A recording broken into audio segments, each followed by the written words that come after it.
Hey, what's going on, guys? So I've been working on a course on the Astro web framework. It's a quick start course, so it's not as in-depth as some of my, 12, 20-hour courses. It's available at TRAVERSYMEMBER for monthly or yearly members, but I decided to release it as a free course on YouTube as well. And it's been a while since I did a video, so I figured that, you guys might like this. And if you've never heard of Astro, it's actually one of my favorite newer technologies. It's a framework that can be used as both a static site generator or an SSR or server-side rendering framework. Not only that, but you can use any kind of components. There's Astro components, which are great. That's what we'll be using. But you can also use React components, Vue, Svelte, and I believe some other framework components as well. So in this course, we'll be covering the fundamentals while building a practical project. And the website that we'll build is an SSR or server-side rendered tech blog called Tech People.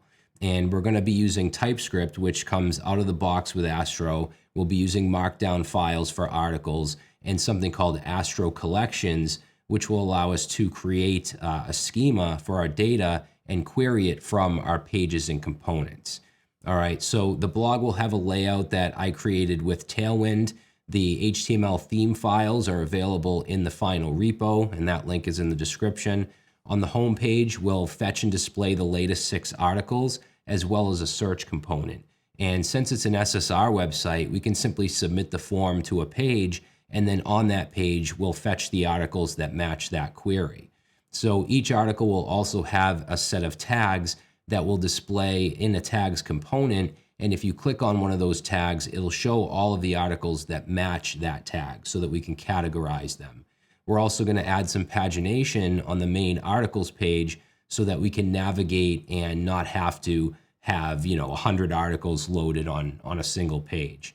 So it's a fairly simple project, but it will definitely get you up and running. We'll learn about components and pages, file-based routing with slugs, collections and querying, the image component, and just overall project workflow.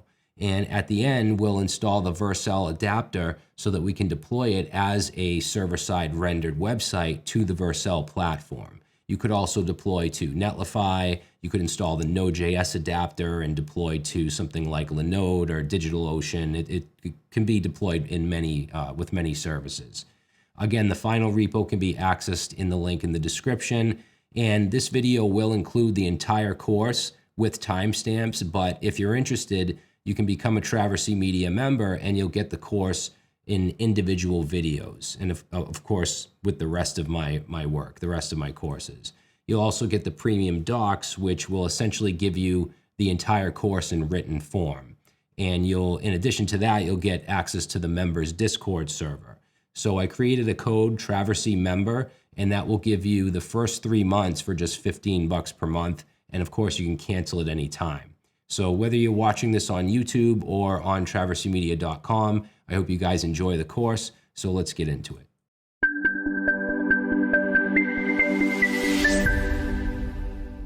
All right, so before we jump in, I just want to spend a couple minutes talking about what Astro is, and I'll briefly go into how it works, but if you really want to dive in and learn about all the mechanisms and the architecture, check out the documentation. They actually have extremely well-written docs, and I would suggest using those as a supplement to this course. So as I said before, this is one of my favorite new web technologies because it's pretty easy to use and it just does so much. So Astro is an all-in-one web framework, and you can use it to build static websites, SSR websites, APIs, and I'll talk more about what you can build in a few minutes. But Astro works in a different way compared to traditional front-end web frameworks. It actually outputs 0 JavaScript by default. And it does this with an architecture called islands. And the idea is that it renders the HTML pages on the server, and then it injects placeholders around the dynamic regions that can be hydrated on the client into self-containing widgets. Now, most front-end frameworks hydrate and render the entire UI or the entire application as one large JavaScript application. And this is called a single-page application or a SPA. And recently static websites as well as server-side rendered websites have become more popular because spas, they have a really high client-side JavaScript usage, which can have issues such as performance, SEO, accessibility. So with Astro, you kind of get the best of both worlds. You get the speed and the SEO of a static website, and you get the dynamic functionality of a spa. Now, when it comes to components, Astro has its own component syntax. You just use the .astro extension for your files. But in addition to Astro components, you can use components from other frameworks such as React, Vue, Svelte. And I really like the Astro components personally, so that's what we'll be using in this project. I think they're really simple, really powerful, and things just seem to work how you would expect. So that's what we'll be using for this project. However, if you want, you can use React, Vue, etc. Now, as far as what you can build, these are the main things that Astro is used for. So it's a static site generator. In fact, that's what it was initially called and used for. So you can create really fast pre-rendered static websites. You can use just about anything for your data, including Markdown, JSON, a custom API, a headless content management system like Sanity.io or Contentful. In addition to that, you can create server-side rendered websites, similar to what you would build with Next.js. And that's what we'll be doing. Our blog is going to be server-side rendered, and I chose that because I think that SSR is a little more interesting. It's more powerful. You don't have as many limitations. I also have an Astro crash course where we built a small static project, so I wanted to go SSR with this one. Now, you can also create APIs because you can create API endpoints that accept GET, POST, PUT, DELETE requests. And even though we're not really using API endpoints in this project, I'm still going to show you how to do it. And we're actually going to create an article search API. All right, so you can basically use Astro to build both powerful front-end and full-stack applications as well as simple and fast static websites. So it's an all-in-one solution for many types of projects. And again, you can use anything as your backend or your data source. It's often paired with content management systems like Sanity, and it's very content-driven. So in the next lesson, we're going to learn how to install and get set up with Astro.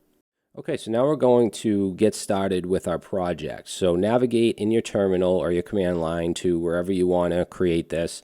And I'm going to make a new directory for the project, and I'm going to call it astro-blog. And then I'm going to cd into Astro blog. And from here, we want to run npm. Now, you do have to have Node.js installed in order to use the Node Package Manager. So if you don't have that on your system, just go to nodejs.org, download it, and install it. So we're going to say npm create Astro at latest. And then it's going to go through and just ask us a couple questions. So the first thing it's going to ask us is where we want to create our project. I want it in this directory, in the Astro blog directory. So I'm just going to put dot, enter, and it's going to say how would you like to start your new project. You can include some sample files. There's a blog template. I'm going to go with empty, which for me is always the best choice because it's just less confusing. I like to start, as bare bones as possible. And then install dependencies, we're going to say yes, so we don't have to run npm install. Then it's going to ask if we plan to write TypeScript. I'm going to say yes to this, but even if you don't know TypeScript, that's fine because the TypeScript we're going to write is pretty minimal. And I'm going to choose strict for that. Okay, so it's going to ask us if we want to initialize a new Git repository. We'll say yes to that. And we should be okay. So now I'm going to open up VS Code in that folder. And right off the bat, I want to tell you that you should install the Astro extension for VS Code. This will give you highlighting, IntelliSense, Emmet completions. So definitely a must-have if you're using VS Code. All right, now to look at the file structure real quick, it's pretty simple, pretty bare bones. We have a config file for Astro. So if you install like Tailwind, which we're actually going to do in this video, that will get put in here. If you install an adapter for like Vercel or Netlify for deployment, that will go in here as well. And then there's a TypeScript config file. Package.json, pretty simple. We just have Astro, Astro.js check, and TypeScript. And then the source folder, obviously this is where all of our code will go, including our pages. So if we look in pages, there's an index.astro, which has just pretty much nothing in it.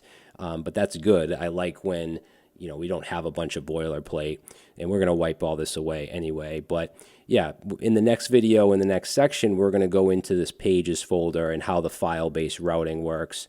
Our layouts, our components, our utilities, all that stuff will go in source. And then you also have a public folder, which just has favicon in it. You can put images in here as well. And I'll talk about images and the image component very soon.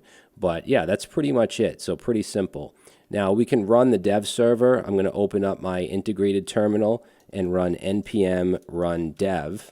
And by default, it should open up on port 4321. Let me just make that a little bigger here.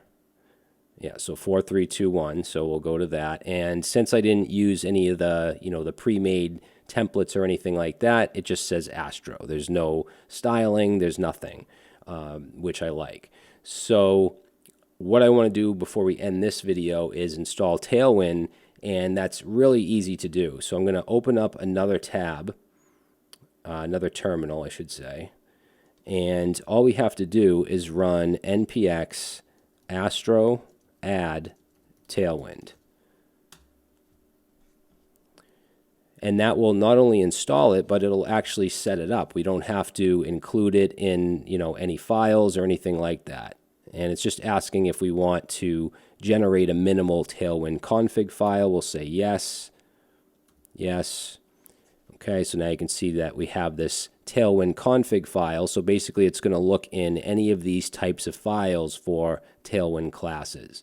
And if we look at the page now, notice that the heading shrunk down because what Tailwind does is it strips out all the default CSS. So it's actually including Tailwind. In fact, we can test it out even further by going to our index.astro and this h1. Let's add a class of text-4xl. If I do that, you can see that that was applied. So Tailwind is now integrated. All right, so like I said, in the next video, we're going to get into this pages folder some more and talk about file-based routing. All right, so now I want to talk about the pages folder and file-based routing. And if you've ever used Next.js or Gatsby or Nuxt.js, then you're probably familiar with file-based routing. So what we can do here is put any component in here, and a page is a component. Anything that ends with .astro is a component. But again, you can also use React components, you can use Vue components, but whatever you put in here is going to be a page, and it's going to get an automatic route. So the index.astro is what we're seeing on the home page. But let's go ahead and create a new file here called about.astro.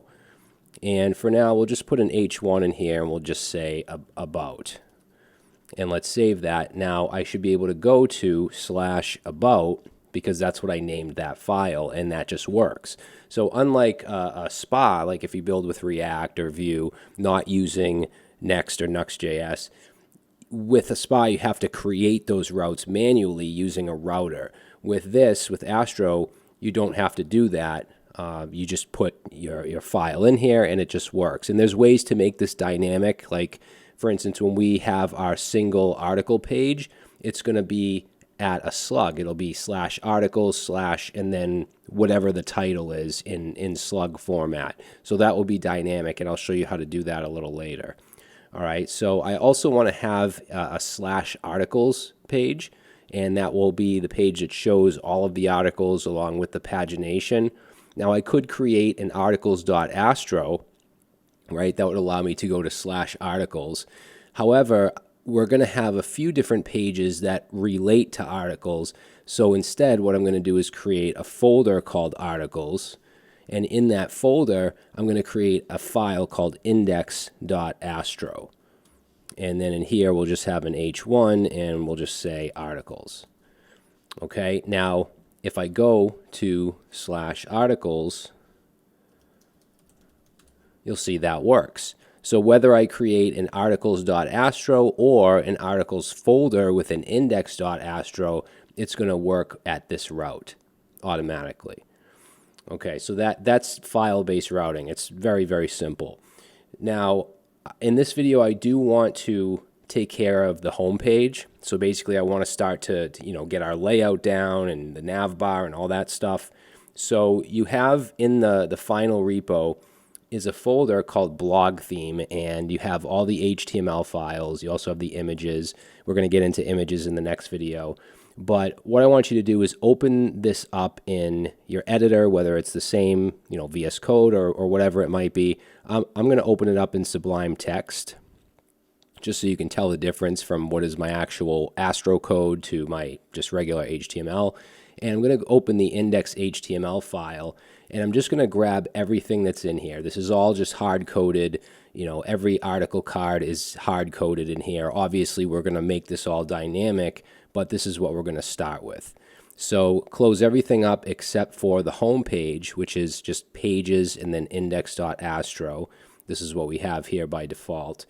And we're just going to replace all of this with what we have in that index.html. And let's save the file. So if I go back to the home page now, we see the layout, because remember, we have Tailwind, it's already set up. In fact, in this HTML file, we're bringing in Tailwind by the CDN, which we don't need to do anymore, so we can actually get rid of that link.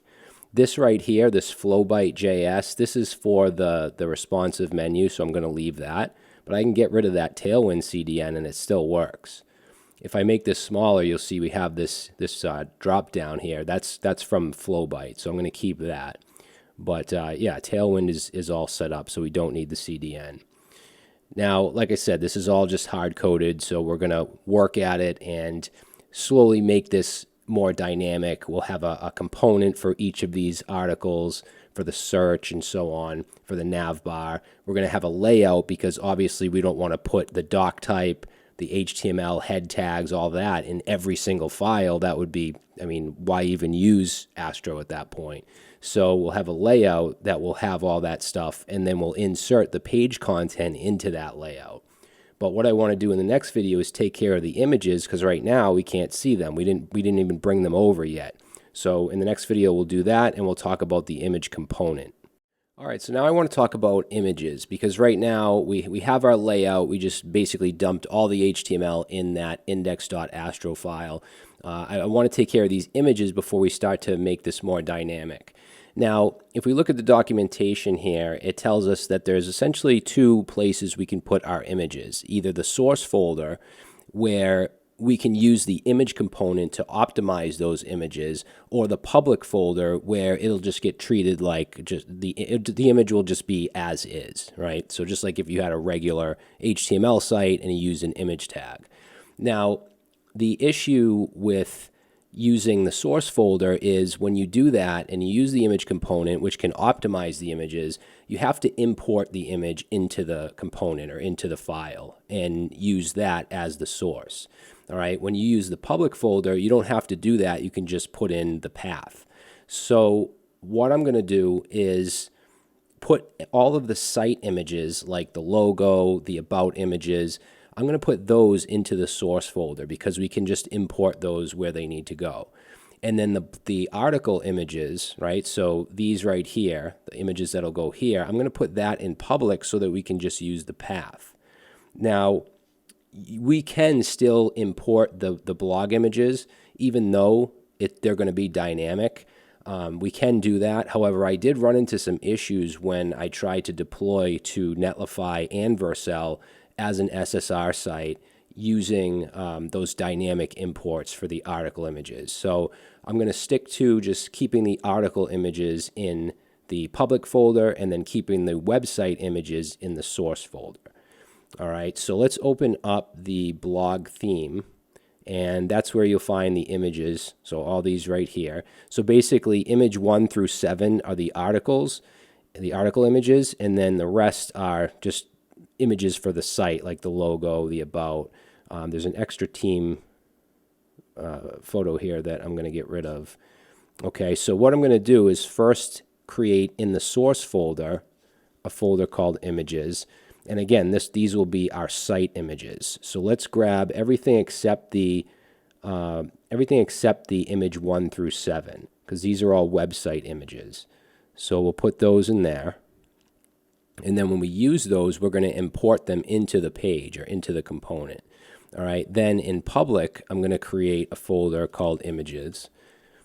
And I'm going to, let's see, let's go back here. I'm going to grab image 1 through 7 and drag those over to public images. Now, if you want, you can put all of these in public, but I do want to show you how we can use the image component to optimize images in our source folder. All right, and you can read more about this in this documentation right here. So let's go to the home page, both in the browser and in the editor, and we need to import the image component. Now, when you import something, it has to be done in what's called the component script up top. And I'm going to talk more about this in the next video, but just know that if you're going to have any server-side JavaScript, any imports, anything like that, it has to be wrapped in a code fence or a component script, which is going to be 3 hyphens. So we have 3 hyphens at the top and 3 at the bottom. And then in here, I can then say import, and I'm going to bring in the image component from Astro:assets. All right, and the way that this works is similar to just the regular image tag. So if I come down here to the logo, which is right here, and replace img with image, okay, if I do that and then I save, I'm going to get this error that says local images must be imported. So I need to import that logo image. So up top here, I'm going to say import logo from, and it's going to be /images/logo png. And then what we can do is just replace this source value with that logo value. So now it works. Okay, now I'm going to add an image and a height. A width and a height to this. So I'm going to set the width to, I can put a number in here. So let's say 55. And the height, I'm also going to set that to 55. So if we save that, there we go. So now we have our logo showing. Notice the other images are now showing as well because they're just using the regular image tag and they're looking in the public folder. Okay. Now, I can use this image component on the articles. So let me just search for the first one. So img. So right here, image 1. That's this laptop image right here. So I can change this to image, right? And then add a width. Let's say width equals, it doesn't really matter in this case because the CSS is making the image 100% of its container, but let's just say 600 and we'll say 350. All right, so if I do that, we get this error again, local images must be imported. So if I don't want to import the image, I could still use this. I just need to add a slash here because if I add a slash, then it's going to look in the public folder automatically. And we have an images folder in there, and we have an image1.png. So if I save that, then it works, right? We're seeing the image, we're using the component. However, it's not going to do the same optimizations that it's going to do with the logo because the logo we actually brought in at the top here. And it's stored in our source folder. So as far as I know, it's pretty pointless to do this. If you have your images in public, where is it? If you have your images in public and you're using the image component, I don't believe it does any optimization. You can keep it like that if you want, if you want to just stay consistent or whatever, but I'm just going to stick to using the img for the article images. All right, and later on, all these article cards are going to be replaced with a single article component. So we won't have like all these images in here. But just for now, I'm going to add a slash to all of these just to specify that we're in the public folder. So I'll search for the next one, which is image 2, and I'm just going to add a slash here. And then for this one, for image 3, I'll add that. And it's 5, 6, and I believe there's 7 total. Okay, so all the images on the home page should be displayed at this point. And then we have other images that we can bring in for the about page and the error page, but we haven't got to that just yet. So in the next video, I want to talk a little bit more about this, about the component script and how this works. All right, guys, so I want to look at component script a little further in this video. So in the last video, on our home page, we imported the image component and also the logo itself, and we did that within what's called a code fence. Okay, so these hyphens right here, and this altogether is called the component script. So it uses a code fence to identify the component script in your Astro component. So, and if you've ever written Markdown, it's formatted similar to Markdown front matter, which is where you can add, specific metadata or fields for your Markdown files, and we'll get to that later on. So as far as what you can do in here, you can basically write any JavaScript. You can import Astro components, other components from React or whatever framework you want to use, importing data, fetching content from an API or database. Now it's important to know that whatever you write in here is on the server. It's not going to spill into your client. So you can safely fetch data from a database using some kind of ORM. We'll be using collections, Astro collections. Ultimately, that data will come from Markdown files, but it could come from anywhere. All right. Now, just to show you how this works a little more, I'm going to create a new page just for this video. We'll delete it after. I'll just call it Test Astro, and let's just put an H1 in here, and we'll just say test. And since we put it in the pages folder, we should be able to just go to /test. All right, now let's put a component script in here, and I'm just going to put a variable. Let's call it name, and we'll set that to, I don't want to do test, let's say John. And then down in the H1, I should be able to use that. We'll say hello, and then in curly braces, we'll say name, and we get hello John. Okay. Now, again, this is not running on the client. If I were to do a console log of name, you'll actually see it'll log it here in the terminal. It's not going to log it in the browser console because it's not being run on the client. Now, if you do want to have some front-end JavaScript, you can still add script tags. All right, so we'll say console log name. Let's do something else. We'll do 1, 2, 3. And now you can see that is actually running on the client. All right, so you would use this for things like if you wanted to add a button event or something like that. All right, so yeah, typically you would fetch from some kind of API or database. Let's just kind of mimic that by creating a hard-coded array of users, and we'll just put in here a couple objects.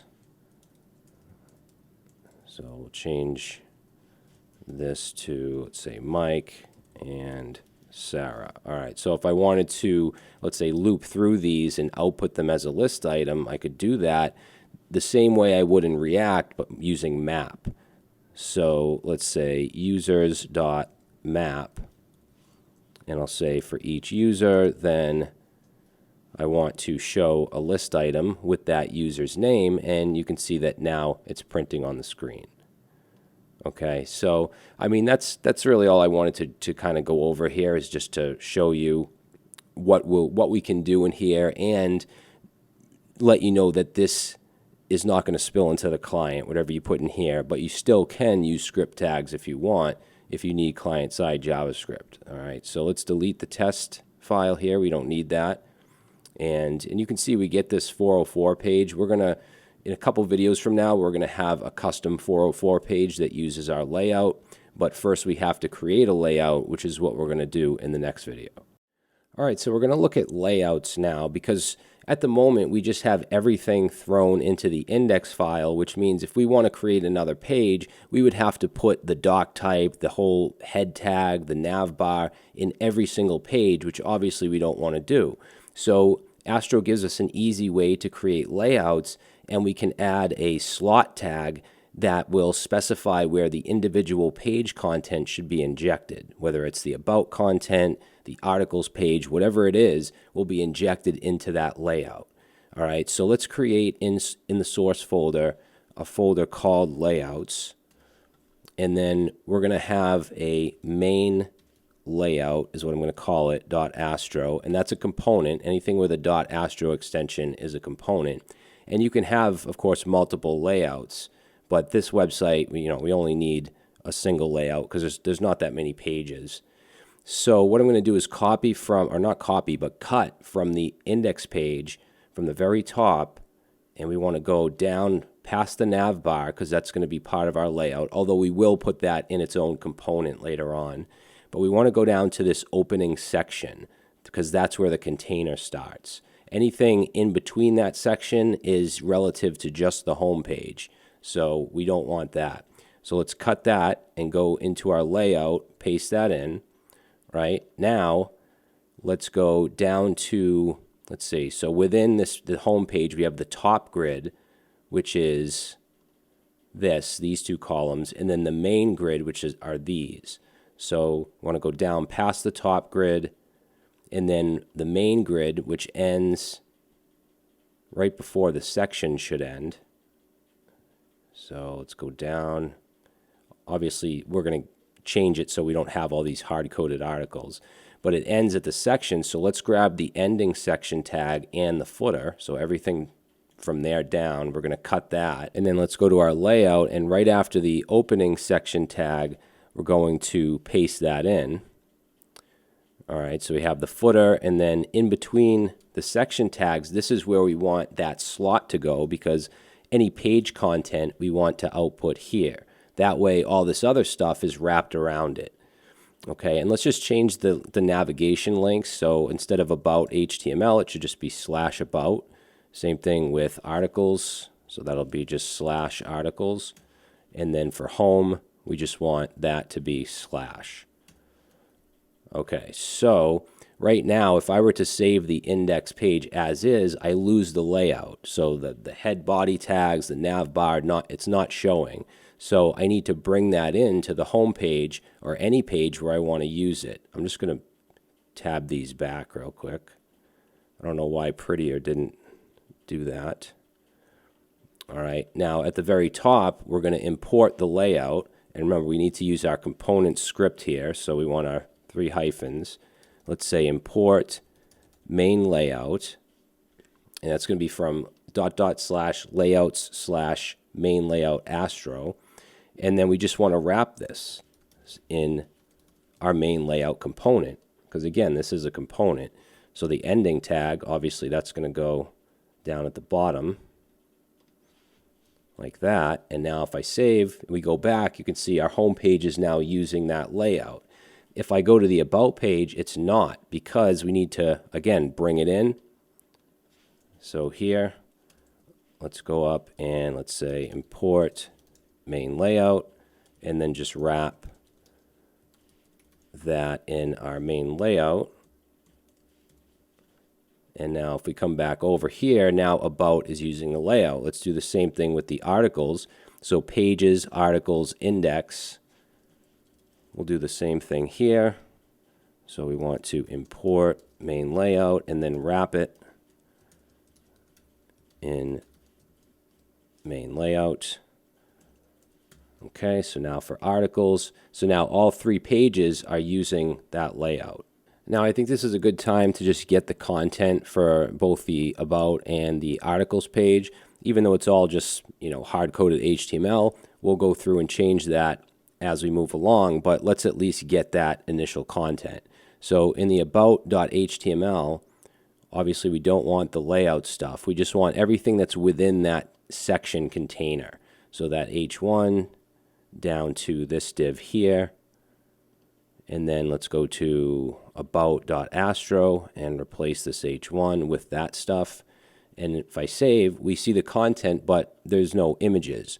Now remember, the website images are in the source folder, which means we want to use the image component, and we need to import those images. So up at the top here of About, let's grab the image component and then the images themselves. So I'm going to say import About from ... /images about. We also want team 1, team 2, and team 3. Okay, and then down here where we have the first image, we're going to change that from the image tag to the image component, and then change the source to about, because that's what I brought the image in as. And then do the same thing with the team images. So this will be image, and then for source, that's just going to be team 1. And then what I'll do is just copy that image component, add that to the second one here, just change it to team 2. You can also change the alt to team 2, and then same thing here, paste that in, that'll be team 3. We can also change that to 3, and then we should see the images. Okay, now for the all articles page, let's grab that. So back in Sublime Text, if I can get it open. So here, let's go to articles, not article, make sure it's the plural. And then we want to grab, again, everything within the section. So section ends, where is it? Right here. So after the pagination, I'm just going to grab that, and let's go to, so it's going to be pages, articles, index Astro. Paste that in, save it, see what that looks like. Okay, so this is articles. Good, we have our pagination. Obviously, none of this is going to work, but we have the UI. All right, so now that we have our layout, let's see, in the next video, I want to talk a little bit about props.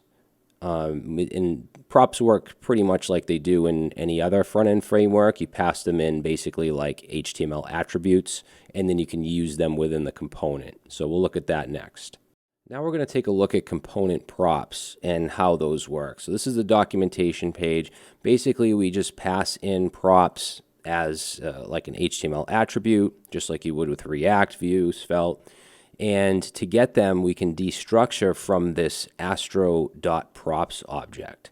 So what I want to do is, our layout is a component, right? So I want to be able to pass in a custom page title so that we don't have to have the same page title on every page, which we do right now. Okay, so let's go to our home page. So pages, index.astro. And on the main layout component, let's pass in a title. And I'm going to set this to, we'll say articles, stories, and tutorials, say for tech people. All right, so I want to use this as the page title. Now, obviously, that doesn't do anything, right, because I'm just passing it in. So let's go to our main layout, and we basically need to catch that prop that's being passed in. And again, we have this astro.props, and we can destructure from that. So let's say we want to get the title from astro.props, and then wherever we want to use it, we can. So I'm going to go in the title tag and just open up some curly braces, pass in title, and now we have a custom page title. All right, and it's only for the home page, as you can see. So you're probably going to want to have some kind of default page title. And to set a default prop is very simple. We just go ahead and set this equal to whatever we want. And I'm actually going to use this for the default. So I'll copy that and paste that in. And now, no matter what page I go to, it's going to have that title. In fact, on the home page, I'm not even going to pass it in because I don't have to, because that's the default. Now, let's say on the About page, I want something different. So if I go to the About and then pass in title, let's say about the tech people blog. And then you'll see that we now have a custom title for the About page. All right, so it's as simple as that. You just pass in the prop, and then you destructure, and you just get it from astro.props, and then you can use it where you want. All right, so in the next video, I want to have some constants for things that are unlikely to change, like the site title, the site description, and so on. So I want to have some site-wide constants that we can use, like the site title, the description, also like the number of articles on the home page, just an area where we can have those global constants. So in the source folder, I'm going to create a file called constants.ts. And in here, we're going to export const, and let's call this site title. And I'm going to set that to Tech People Blog. And then we'll also do a site description. So for that, I'll say articles, stories, and tutorials from tech people. Okay, and then site URL, I don't want to do that. I want to do the homepage article limit. So let's say const homepage underscore article limit. And I'm going to set that to 7. All right, and then let's set the articles per page when it comes to pagination. And obviously, we're not doing anything with these now. We'll use these later on down the road. So we'll say article or articles per page, and I want to do 6 for that. All right, so let's save that. We do want to use these two now, the title and description, so that's going to actually go in the layout. So we're going to go into main layout, and we're going to import those constants. So let's say that's going to be from ... we want to go up one level into constants. And let's bring in site title and site description.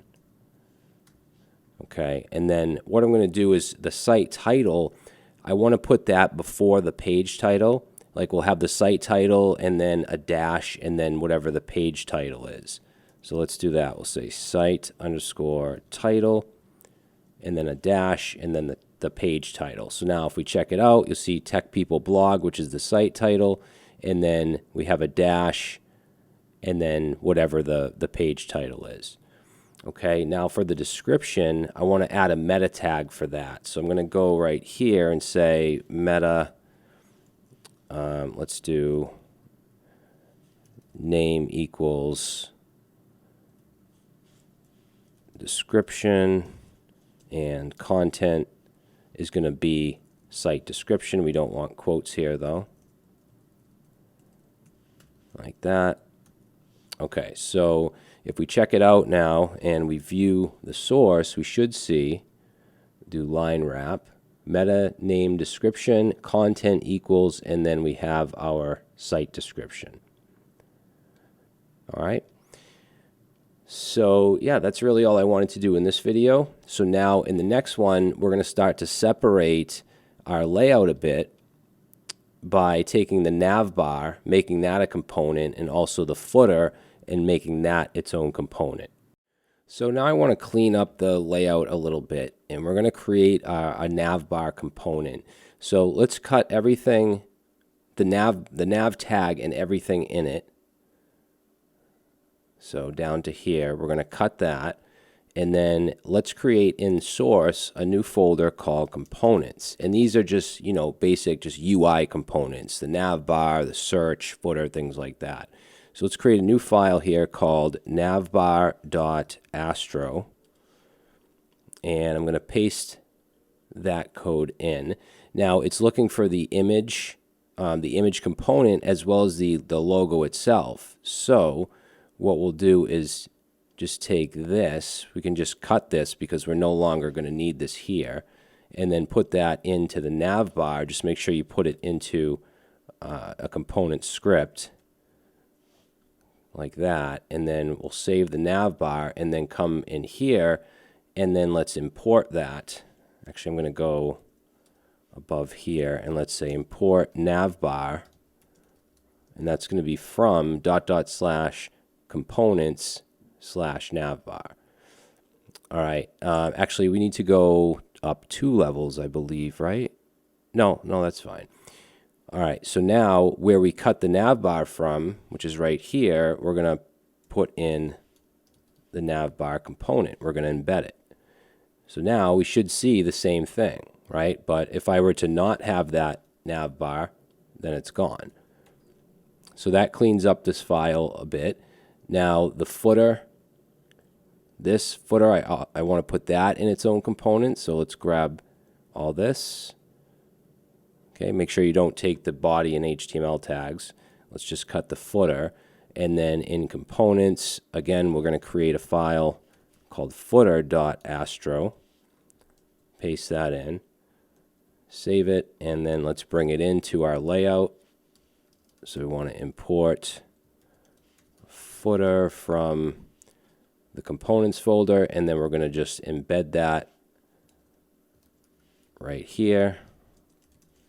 Oops, it should be uppercase. Save it, and we still see the footer.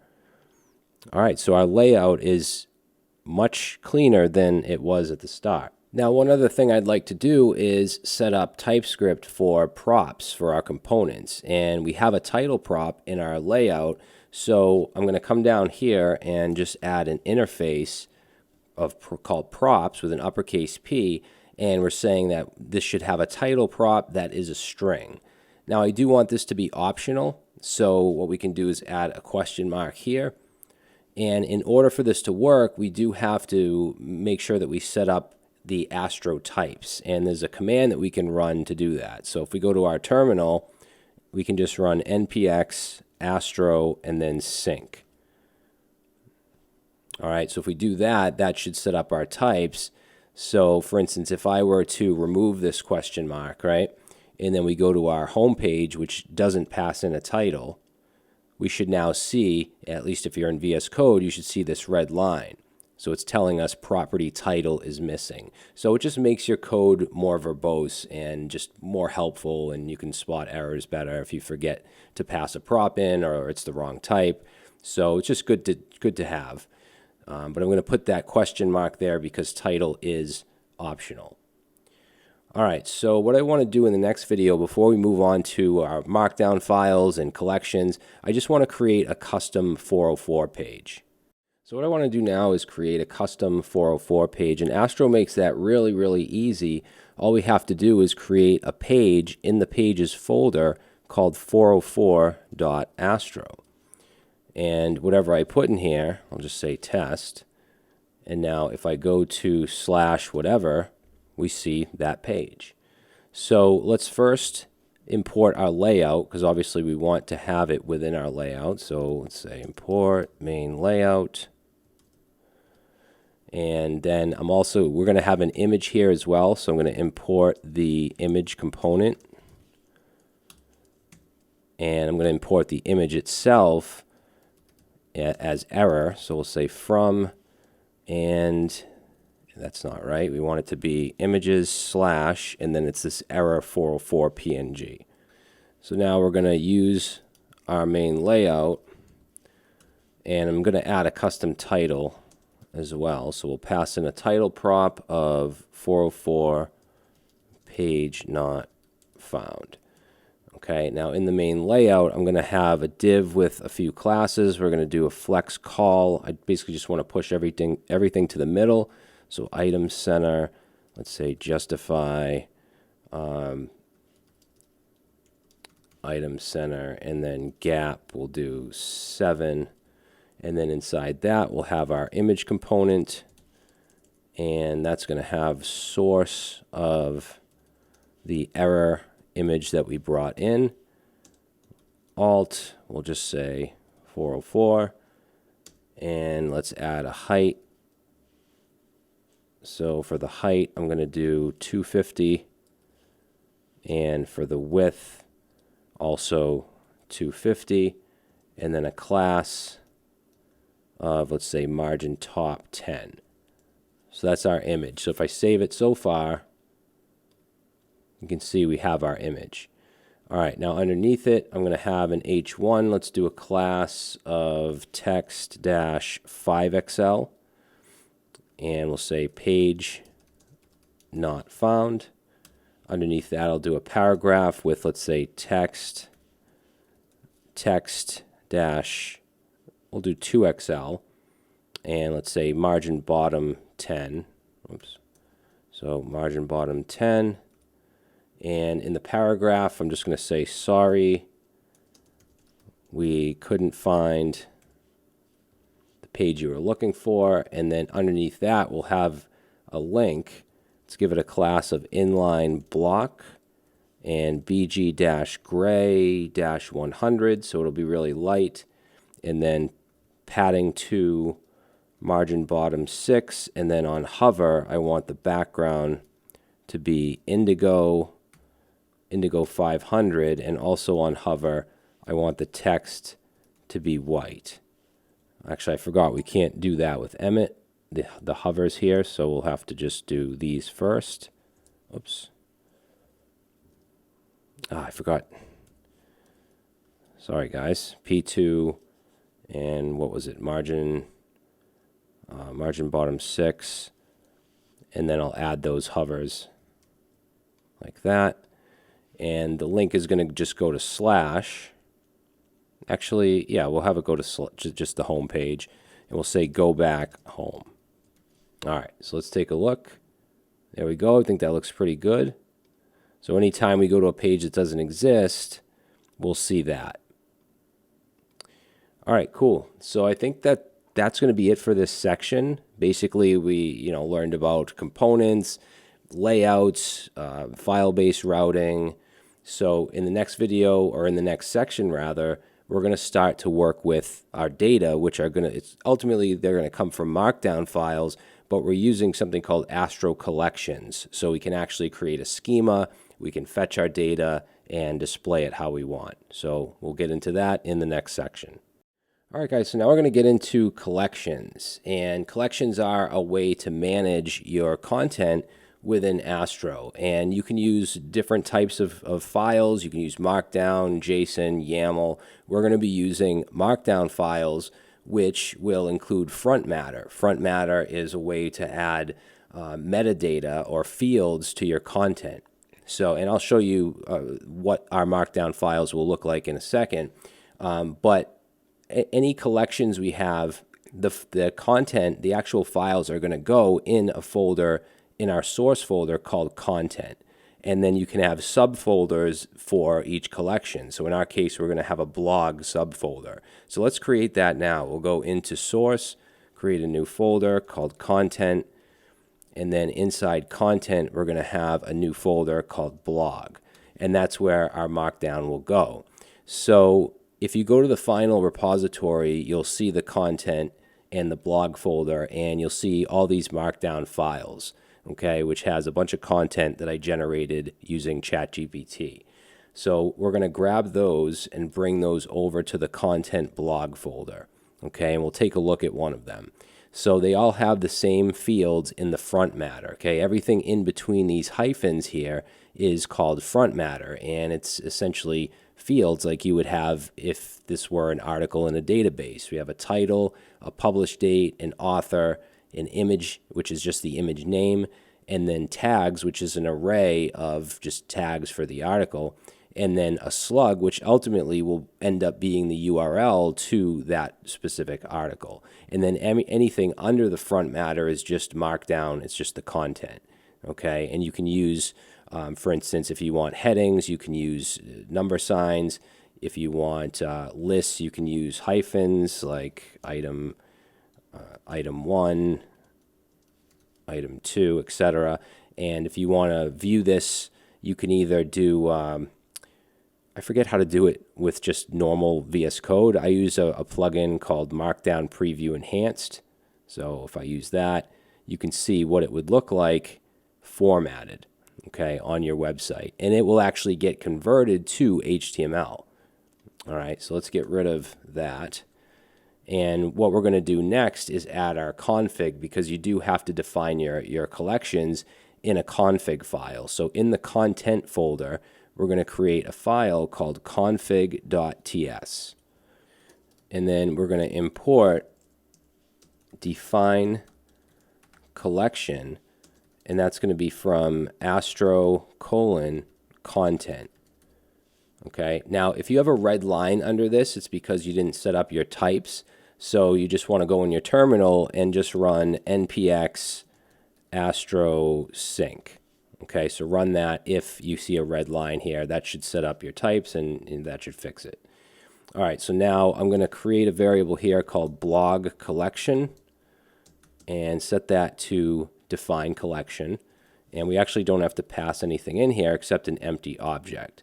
Okay, now we're going to export and say const collections, set that to an object that has all of our collections, which in our case is just one. And we're going to say blog and set that to the blog collection. So this will allow us to, from our pages, our components, we'll be able to call a function called getCollection, and we'll be able to pass in blog because that's what we called it right here.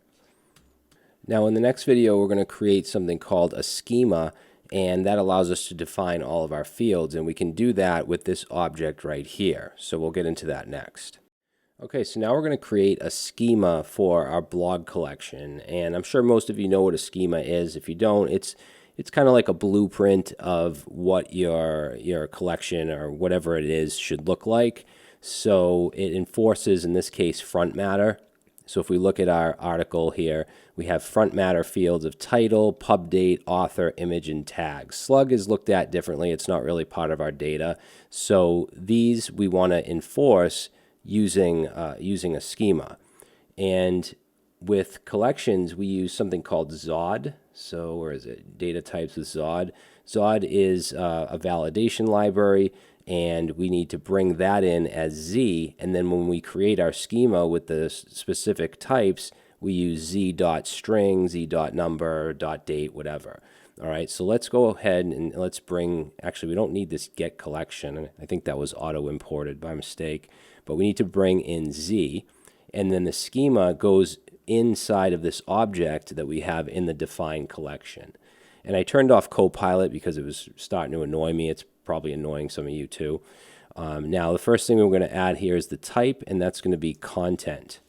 And then after that we can add our schema, and we're going to set that schema to Z, so Zod.object. And inside that is where we're going to put the rest of our fields, or the rest of the front matter that we want to validate. So we have a title. I'm going to set that to Z string, and these are functions, so put your parentheses. Then we have pub date, and I'm going to set that to the date type, so Z.date. Then we have, what else? Author, so that's going to be string. Then we have the image name, or image, that's going to be a string as well. And then we have tags. Tags, it's going to be an array, so z.array. And then you can also say, well, what types should be in this array, and those are going to be strings. So z.string will go in here. Okay, and that's really it. So very simple.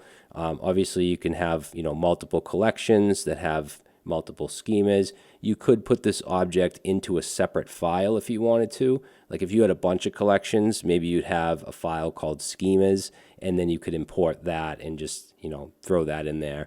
But we don't have that much, so we might as well just leave it how it is.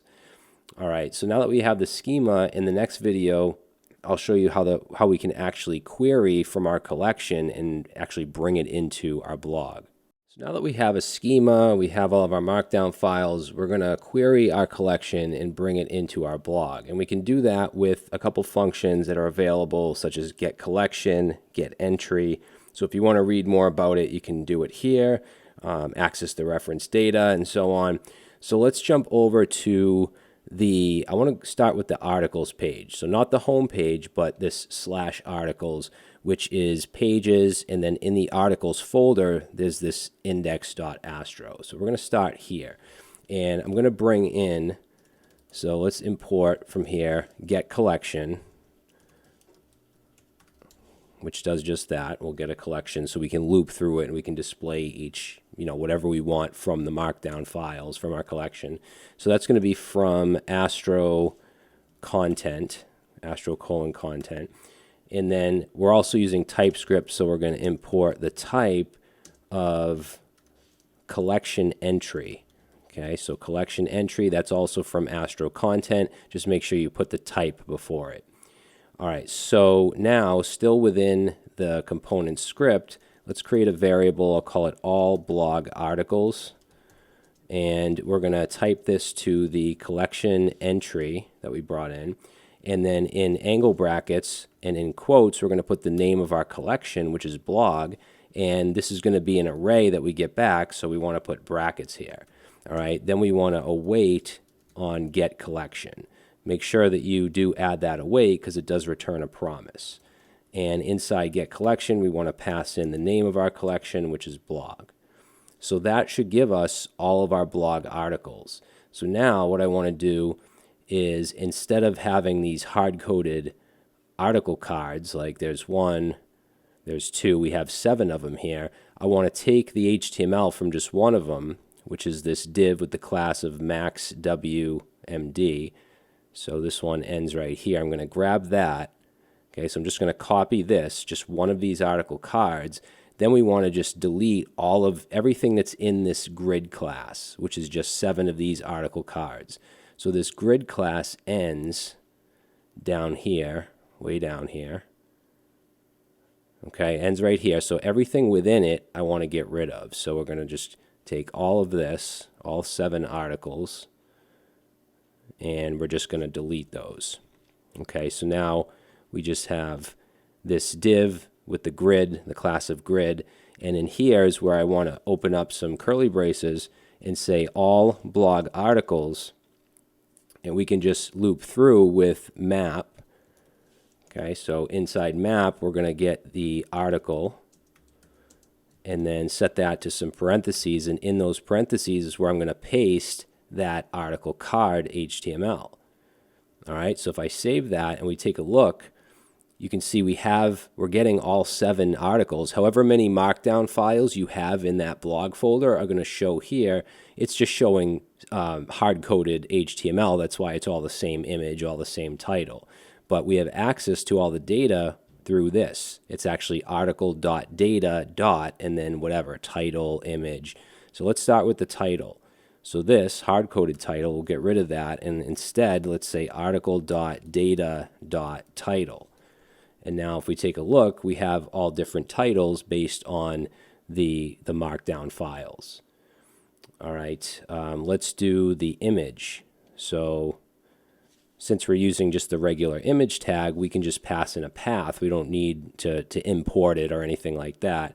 So we can say article.data.image. Now remember, it's just the image name, so we do have to add on to this the path. We're going to concatenate /images/ and then whatever that article image name is. So now we can see our images. All right, next we have the, let's see, the date. So right here, let's get rid of that, and let's say article.data. What is it? Pub date. So if we do that, you can see the date doesn't look very good. We're going to format that in the next video, but that's good for now. And then for, let's see, for the links here, where's the link? So it goes to article HTML, both the image and the title links. I don't want that, so let's just change that now. So I'll actually select both of these, and then we're going to have, it's actually going to go to /articles/ and then we want to concatenate onto that the article.slug. It's not article.data.slug, it's just article slug. So now if I come over here and I click on one of these, obviously we get a 404, but you can see it's going to the right place. It's going to article/ and then whatever the slug is. We'll handle that single article page later. So next we have the tags, right? So if we come down here, the tags is an array, so what we're going to want to do is loop through those tags. Now notice that I have different colors for each one. Basically, I want to alternate the color classes for the ones that are, even and odd. So first of all, let's just loop through and show the tag. So I'm going to copy one of these spans because that's what we want in the loop. Let's just fix this. So I'm going to copy this span, and then I'm going to delete both spans. Okay, and then we have access to article.data.tags, but we're going to loop through with map. I'm going to open another set of parentheses because in addition to the tag, I want to get the index so that we can tell if it's even or odd. And let's just type that to string and this to number. All right, now this is going to be pointing to parentheses, and in here is where I can paste that span, except I'm going to replace the hard-coded text here with the tag. If I do that, now we're seeing the tags from the article. Now they're all blue at the moment. I'd like to alternate the colors, so what I'm going to do is copy all of the classes and actually the quotes too. So everything that's in this class, I'm going to just copy that. Actually, I'm going to cut it. And then we're going to put in curly braces. And we want to test to see if the index, right, if the index modulus 2 is equal to 0, that means it's even. So in that case, let's paste in the classes here, and then else we'll paste it in again, except I'm going to change the first one. Actually, I'm going to change the second one to indigo 500, and I'm going to use green for that. So basically, if it's even, it'll be green. If it's odd, it'll be indigo. So let's save that, take a look, and now you can see we have alternating colors. So let's see, when we click on these, we're going to want them to show a list of articles that have that tag. Obviously, we don't have that page yet, but we can at least put the link in here, the correct URL. So we're going to say /articles/tag, and then we're going to actually do another slash, and then concatenate the tag onto it. So if I click on one of these now, it takes me to tag / and then whatever the tag is. So now our content, at least on this page, is dynamic, right? If I were to change something in, let's say change the title of this to best laptops in 2025. As soon as I save that, it changes here as well. All right. The home page isn't going to change yet because it's still all hard-coded. But before we move on to that, I want to format this date to look better, and I also want to sort it by date. Because right now we have like the 19th, the 14th, 13th, 16, 18. I want it to be in order descending, so we'll have the most recent first. So in the next video, we'll do those two things. We'll sort it and we'll format the date. So now we're going to format these dates, and we're also going to sort the articles by date. So let's go back into the articles/index.astro, and let's create a function here, and we'll call it format. Let's say format date, and it's going to take in a date, and it's going to return a string. So here I'm going to set some options, and the type for this is going to be intl.date. Let's see, date time format options, and we're going to set that to an object with the year. And I want that to be numeric. Then we're going to have the month. And we're going to use the long format for the month instead of the abbreviation. And then day, that's going to be numeric as well. And you can format this however you want. All right, now that options variable is going to get passed into a new date object, and we're going to use the toLocale_dateString method, which is used to format dates to human readable formats. So let's say return new date, and then we want to pass in the date, whatever date is passed in, and then we're going to call toLocale_dateString. Now the first argument is the locale that I want to use, and I'm going to pass in undefined because I want to use the locale of the user, if possible, whatever the JavaScript environment that they're using is. And then let's say options, so we'll pass in our options, and that should give us the formatted date string. So now if we come down here where we have the date right here, and let's surround that with format date. And let's see what that looks like. And now we just have January 19th, 2024. So if you want to format it in a different way, you can do that. I think that looks pretty good. Now I don't want to keep this function here. I want to have a separate utility file for things like this because we are going to use this in other places as well. So let's go ahead and cut that. And we're going to create a new file in source called utils.ts, and then we'll paste that function in there, and then let's export an object with the format date function. And then that way we can bring it in. So let's see, we're going to bring it in up here. Let's say import format date, and that's going to be from, let's see, we want to go up 2 levels into utils, and yeah, that should do it. So if I save that, we still get the same result. Now I want to sort the articles by date, having the most recent first. So the way we can do this is we can add on to this. So we're going to actually wrap this in parentheses. So put another parentheses at the end here, and then we can add on a dot sort. In fact, I'm going to put that on the next line. So dot sort, which is going to take in another set of parentheses, and in here is going to be the comparison parameters of A and B. Now as far as the type goes, these are going to be collection entries, and we want to put our collection blog. Okay, no brackets because it's not an array, it's just a single entry. And then same thing with B, that'll be collection entry, and then in angle brackets we'll have blog. All right, and then here all we're going to do is take B. We want it to be descending, so B will be first. So it'll be b.data.pubdate.value of minus a.data.pubdate.value of. All right, so if I save that, we take a look, now we have the 19th as the first one, and the or I should say the last one, and the first one is the 13th. So 13, 14, 15. So you can see that it's now in order. If you wanted it to be in the opposite order, like you wanted the earliest first, you could just change A to B, and you can change B to A, and now it goes the other way. But I want the most recent to be first, so I'm going to put it back to B minus A. Okay, now I think we're good for now as far as fetching data.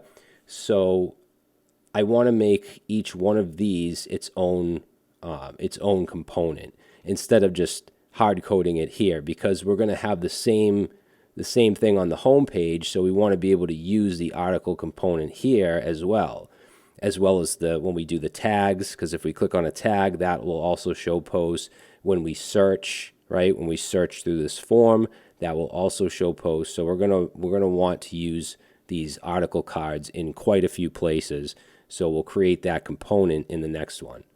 Okay, so now we want to have a component for the article card. Basically, it's going to take in a prop of the actual article, and then it will display it like it is here. So let's cut basically the whole article card. So everything that's in this right here. Not this itself, but everything within it. So this div with the max width medium. So we're going to take that all the way down to where it ends. So right here, and we're going to cut that, right? And then let's create in components a new file called articlecard.astro. And then I'm going to paste that in here. So it has no clue what article is. That's going to be taken in as a prop. So up top here, let's add our component script, and we are going to need the format date as well, so we might as well bring that in. So format date from utils, and we're gonna get the article from the props. So let's say const, and we'll destructure article. Say equals astro.props, just like we did with the title and the layout. And let's see, we're also going to add an interface. Let's say interface props. Now, the article is going to have the type of a collection entry. So we're going to bring that in as well. Let's say import type, and we want collection entry from Astro content, and then we want to type the article prop to collection entry. And then in angle brackets, we want the name of the collection, which is blog. All right, so yeah, that should be good. Now, down here, this article pertains to the prop that's passed in. So let's save this, and then let's go back to our home page, and we're going to want to bring the article card component in, and then down here where we had it before, we're going to use that article card, and we want to pass in the article. So we want to set that to article, just like that. Let's save, and we get the same result, which is what we want. All right, I'm just going to get rid of this main grid comment. Yeah, so anywhere where we want to put these cards, we can now just use this component. We can pass in the article as a prop. Oh, and we can also get rid of the format date here because we're no longer using it here. So in the next video, I want to start to work on the home page because this page is looking pretty good. I know the pagination, we're going to do that later, but I want to take care of the home page, which right now is just all hard-coded HTML. So now we want to start to work on the home page. So we have a couple elements to look at here. We have the search, right? So this should go in its own component. We have this here, which is separate than the rest of these articles. This is going to be the most recent article, and it's just formatted a little different. So the image takes up the whole thing, and then we have the text overlay. We have kind of a dark overlay over the image. And then we have our six articles in the same format as the articles page. All right, so the first thing I want to do is just clean it up a little by moving the search to its own component. So let's create a new component here, a new file, and we'll call this searchform.astro. We're not going to do anything with the search yet. I just want to move it out of the home page. So we don't want to go to the articles page now. We're going to go to just index, the index that's directly in pages. And we're just going to take the entire form and we're going to cut it. And then in search form, let's paste that in. And we shouldn't need to do anything else right now, like that. We don't need to bring anything in. So just save that, and then we'll import search form, and then we'll just put that right here. So search form, save, and we should get the same result. All right, so now I want to fetch the articles that we want for the home page. Now it's going to be a little different here because we have to do a couple more things. One, we don't want, this is going to be a separate component, so we don't want to have this article down here as well because then it will be there twice. So we want to make sure we show from the second article on. Also, we want to limit this to whatever we have in our constants, which I believe is, what, 7? We might want to change that to 6 because I don't think this is gonna count. So we might change that to 6. But yeah, so we want to do that, and yeah, I think that's really it. So let's jump back into the home page, and at the top here, let's bring in. We're going to bring in get collection, just like we did in the articles page. So get collection from Astro content, and we could probably just copy from the articles index. Yeah, I guess we could just copy this because we do want to get all the blog articles. So right here, we'll paste that in, and we do need this type. So let's also bring that in. We'll say import type and collection entry. And then down here, let's create a variable called most recent article. And we can get that very easily, and that's going to have a type of collection entry, and in angle brackets blog. Okay, and then we're going to set that to all blog articles, but we just want the first one, so 0, the 0 index. That'll give us the first article, the most recent. Then we want to basically get the rest of the articles. So I'll create a variable called other articles, which is also going to be collection entry blog. And we're going to set that to, actually that's going to be an array, so we want to add some brackets there. So that's going to be all blog articles, and then we just want to slice out the first one. So just pass in that. So that'll give us the rest of them outside of the most recent.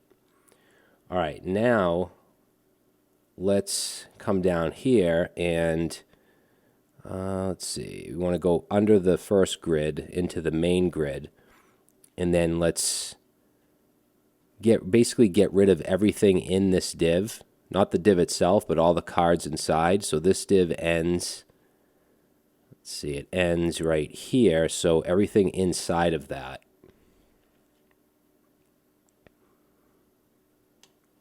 Article card. Yep, so right here. So the main grid should now have nothing in it. And then what we're going to do is take not the all blog articles, but the other, because that doesn't include the first one. So we want to say other articles, and we're going to slice, we're going to say slice from 0, because remember, we only want whatever is in that homepage article limit constant, which we actually have to bring in, so we might as well do that. So let's say import and homepage article limit. So now let's say slice 0 to homepage article limit, and then from that is when we want to use map and say for each article, then we want to show the article component, so article card, and we're going to pass in as the prop, we're going to pass in article, which is coming from here. Now we do have to import that article card component, so let's do that.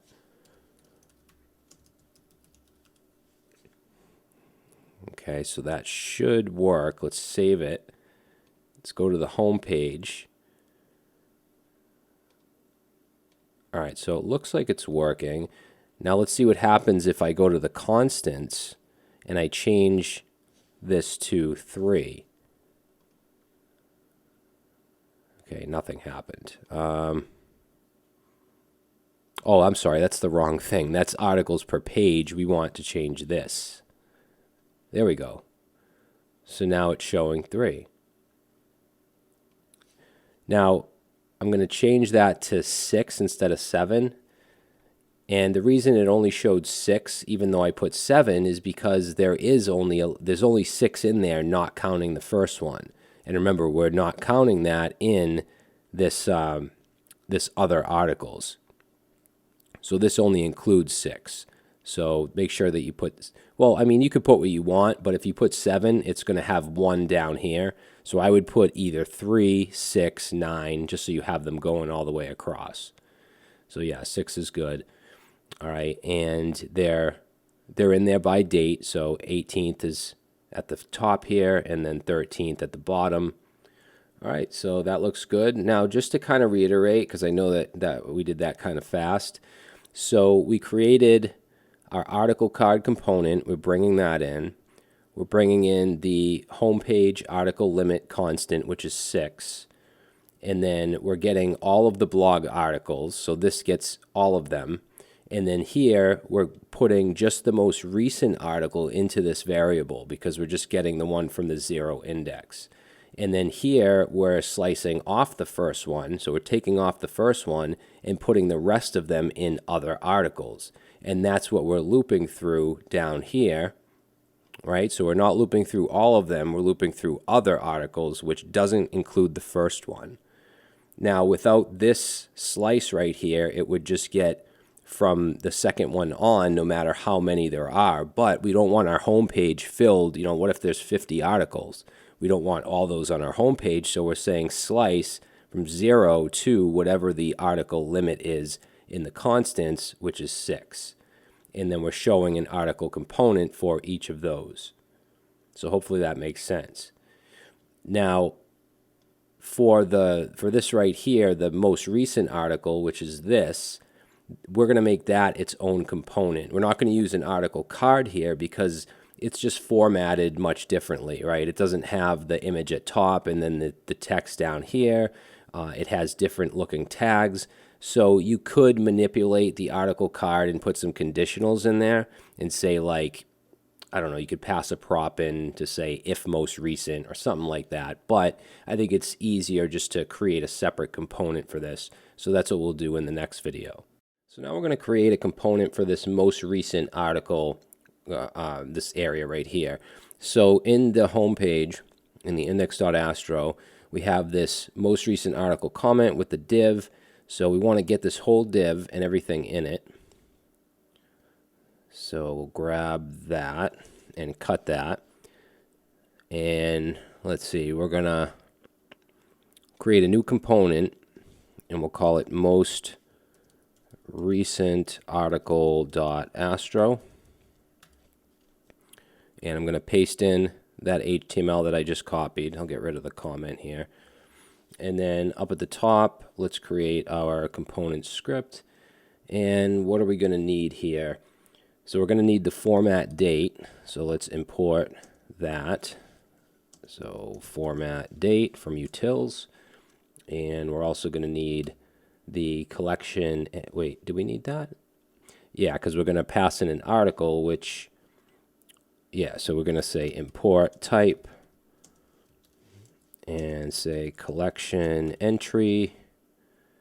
All right, and we might as well create our interface. So interface props. It's going to take in an article, and that article will be of type collection entry and blog. And of course we need the props. So we'll say or the prop, which is the article. Get that from astro.props. All right. So let's I know that this is all still hard-coded HTML, but let's bring it into our home page. So up at the top here, let's say import most recent article. Actually, you know what? Well, we can keep this name because this one is lowercase. But if you want, you can change this to something else. But yeah, I think that this is fine. And then that's going to go, let's see, where does that go? Right after this div, right? So let's say most recent article, and we're going to pass in an article prop, which is going to be the most recent article. So let's save that, and we should still just see, you know, the same thing here. So now let's make this data dynamic. So first of all, the link here, let's get rid of that. We want this to go to /articles/ and then we want the slug, which we can get from article.slug. And then let's change the title here. So for that, we're going to do article.data.title. Now it still has the same title because that actually is the latest article. So let's change that just to make sure that this is working. So I'll go into, let's say this one here, elevate your mobile experience. I'm going to set that to, what's the latest now? The 20th. So we'll set this to the 22nd. And now you can see that the title has changed, elevate your mobile experience. If I click on it, it goes to the correct slug as well. Now for the image, let's do that. And also, since I changed that date, if I go to all articles, that's going to be the first one because now that's the latest. So let's change the image right here. Get rid of that, and that's going to be /images/ and then we'll concatenate onto that article.data.image. And now you can see it has that, the mobile phone. You can barely see it because it's really dark, but it is back there. And then what else do we have? The date. So we want to change that, and we want to use that format date as well. So let's say format date, and then pass in article.data.pubdate. So now it should say January 21st. And then the tags. So the tags are a little different here. They don't have the colors or anything. I'm not even going to put links on these. I'm just going to display them as they are there. But we do have to, loop through and show them. So I'm going to copy one of these spans and then get rid of both of them. And we want to go, let's say, article.tags. Actually, it's data.tags.map. And then, let's see, in here we're going to pass in the tag. And then we can paste that span in, and we can replace that with the tag. So now we have our 3 tags here. All right, so we're getting there. I'd say the home page display is good, and the articles display is good, the about page. So now, in the next section, we want to start to get into the individual article pages, which has a little bit more, there's a little bit more to do there because we don't have, a hard-coded route. We have a parameter here of a slug, so we have to get that. We have to match that. And then after we get that single article page, we can move on to these tags, so we can click those and we can categorize them. And then, of course, we also have our search, so we'll start to work on that stuff next. Okay, so now we want to create the page for the single article. So if I click on one of these, right now it's a 404, but it is going to the right place. Now, this slug right here is obviously dynamic. So to create our page, we're going to go into the Pages folder and then into Articles, because I do want it to be /articles and then the slug. And in here, we'll create a file, and the convention for this is a little weird. We're going to use brackets, and then inside that we do ... slug, and then outside of the brackets we do .astro. Okay, so it's just, this represents that dynamic slug. Now this is where it starts to get different if you're doing a static website versus an SSR website. If it's a static website, you're going to need to generate your paths because they're created at build time. And you need to create this function to do that, getStaticPaths.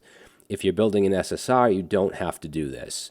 However, this is configured as a static website generator, unless we go into the config and specify that we want it to be server rendered, which we are going to do in the next video. But I do want to show you how to do this in case you want your site to be static. I want this to be a complete course, so I want you guys to know how to do that. So that's what we'll do in this video, but we're not going to keep that code because in the next video, we're going to configure it as an SSR. All right, so first off, let's create our component script. We'll import the main layout because I do want to show you how we can display the data after we generate the paths. And to generate the paths, we're going to need our data because we need those slugs. So let's say get collection, and then we'll get the type. Let's say import type collection entry, and then we're going to create our function. So let's say export, and it's going to be async function get static paths. Whoops, I don't want that. Get static paths. All right. So in here, we're going to get our data using that get collection. So let's say all blog articles, just like we did in the other files. And we'll give it the type of collection entry and blog. And we'll set that to await get collection. And we're going to pass in here the collection name, which is blog. All right, so that will get our data. Now, in order to generate our paths, we need to return a specific object. And that object is going to have a params object and then any props that we want to pass to this particular page.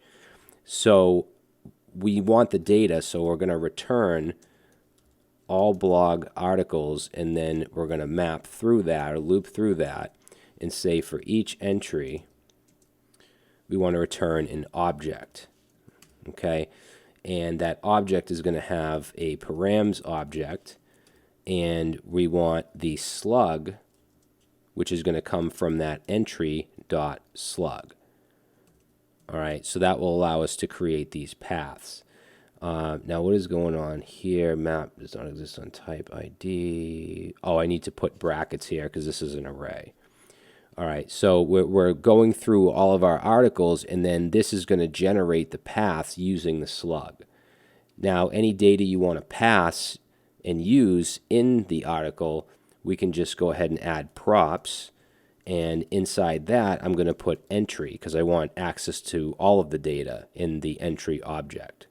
Okay, so now what we can do is underneath all that, we can destructure from astro.props, we can get that entry for that particular page. And then down here, I'm not going to do the whole article, I'll just do an H1, and we should have access to entry.data.title. So now let's save that, and if we come over here, oh, we didn't use the layout. Let's say main layout.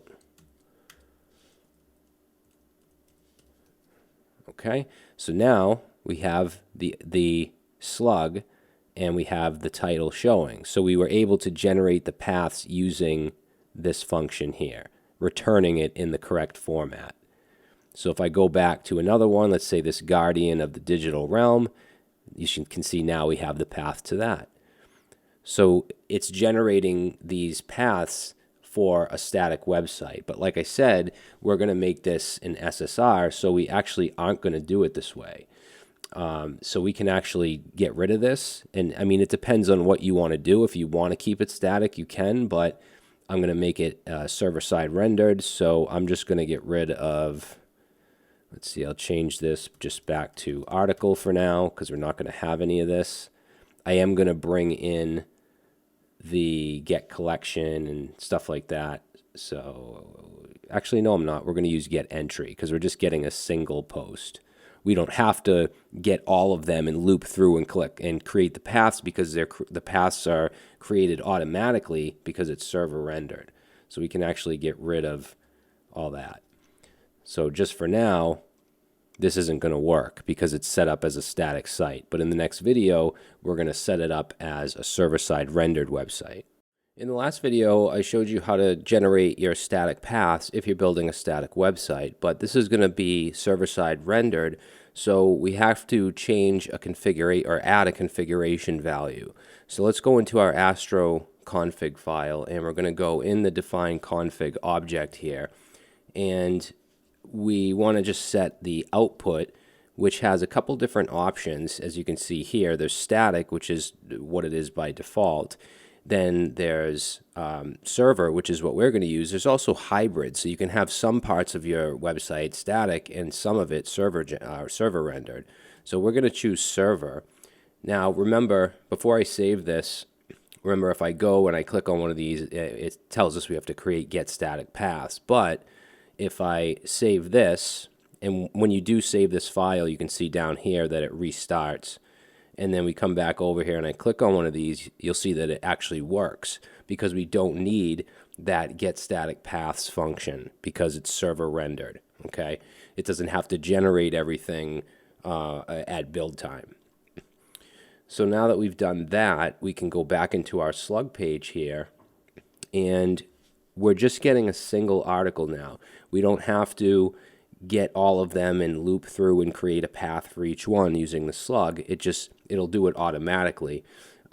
So instead of importing get collection, we're actually going to import get entry, which is used for getting a single object or a single article in our case. So that's going to be from Astro content. All right.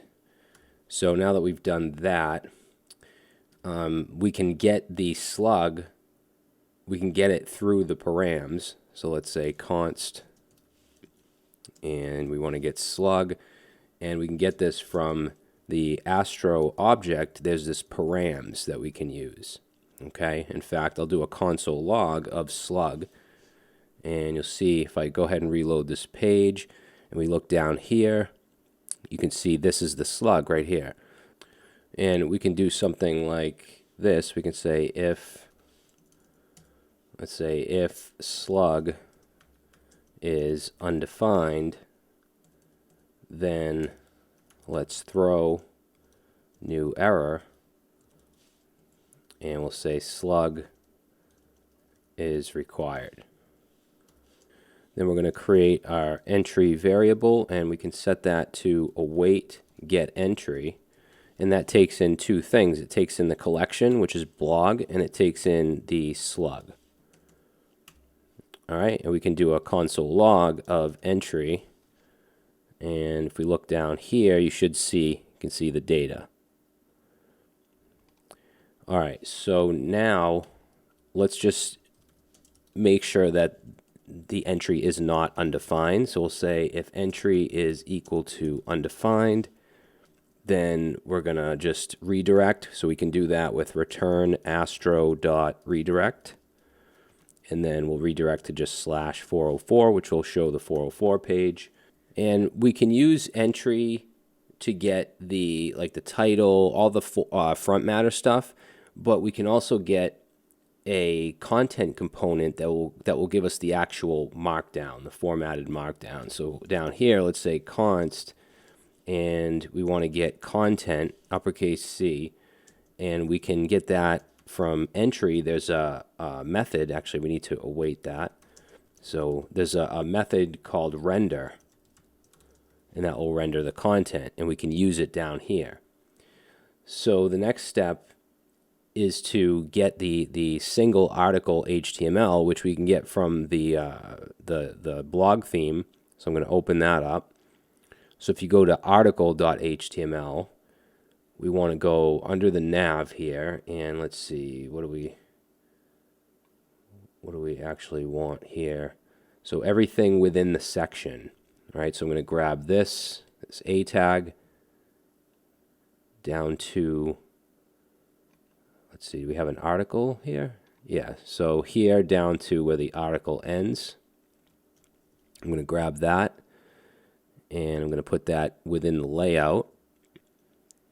And all these paragraphs here under the image, I'm going to get rid of those. I'm going to replace that with the content component. So we'll get rid of that, and then let's put content like that. Okay, so we'll save it.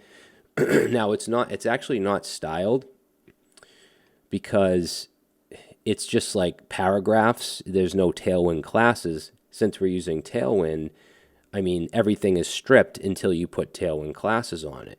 So what we can do to style this is we can add a style tag. So let's go down here and let's say style, and I'm going to put this is global.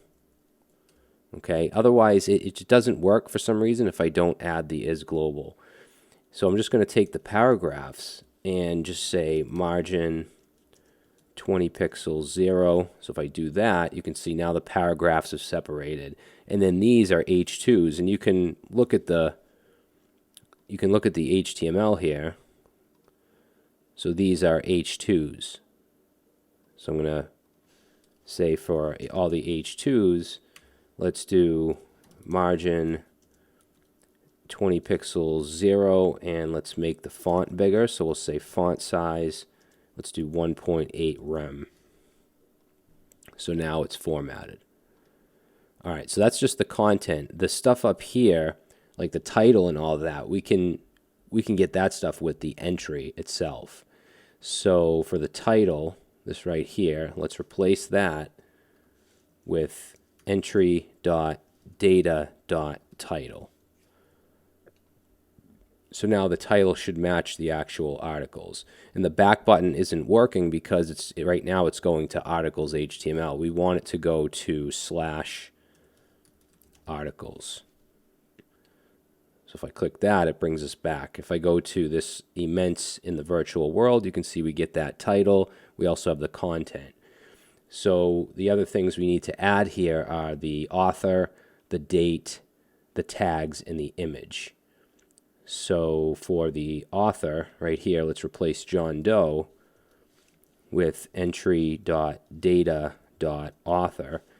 And then let's replace the date. Now we want to format the date. So let's say format date, and then pass in, I'm sorry, we have to wrap this in curly braces, obviously. And then entry.data.pubDate. Now we have to bring the format date in. So up here, let's import format date from utils. And then I'm also going to bring in the image component. So actually we don't need the image component. We'll just use the image tag because it's in public. So let's see, the image, where is the image? Right here. So let's change that path. Source, set that to, let's say, /images/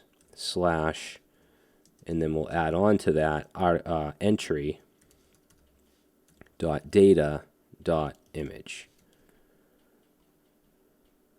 All right, cool. So now we have the tags, and we're going to create a separate tags component. We're actually going to do that in the next video, but just for now, I'll just copy what we have in the, let's see, in the article card component right here. We're looping through the tags and outputting them.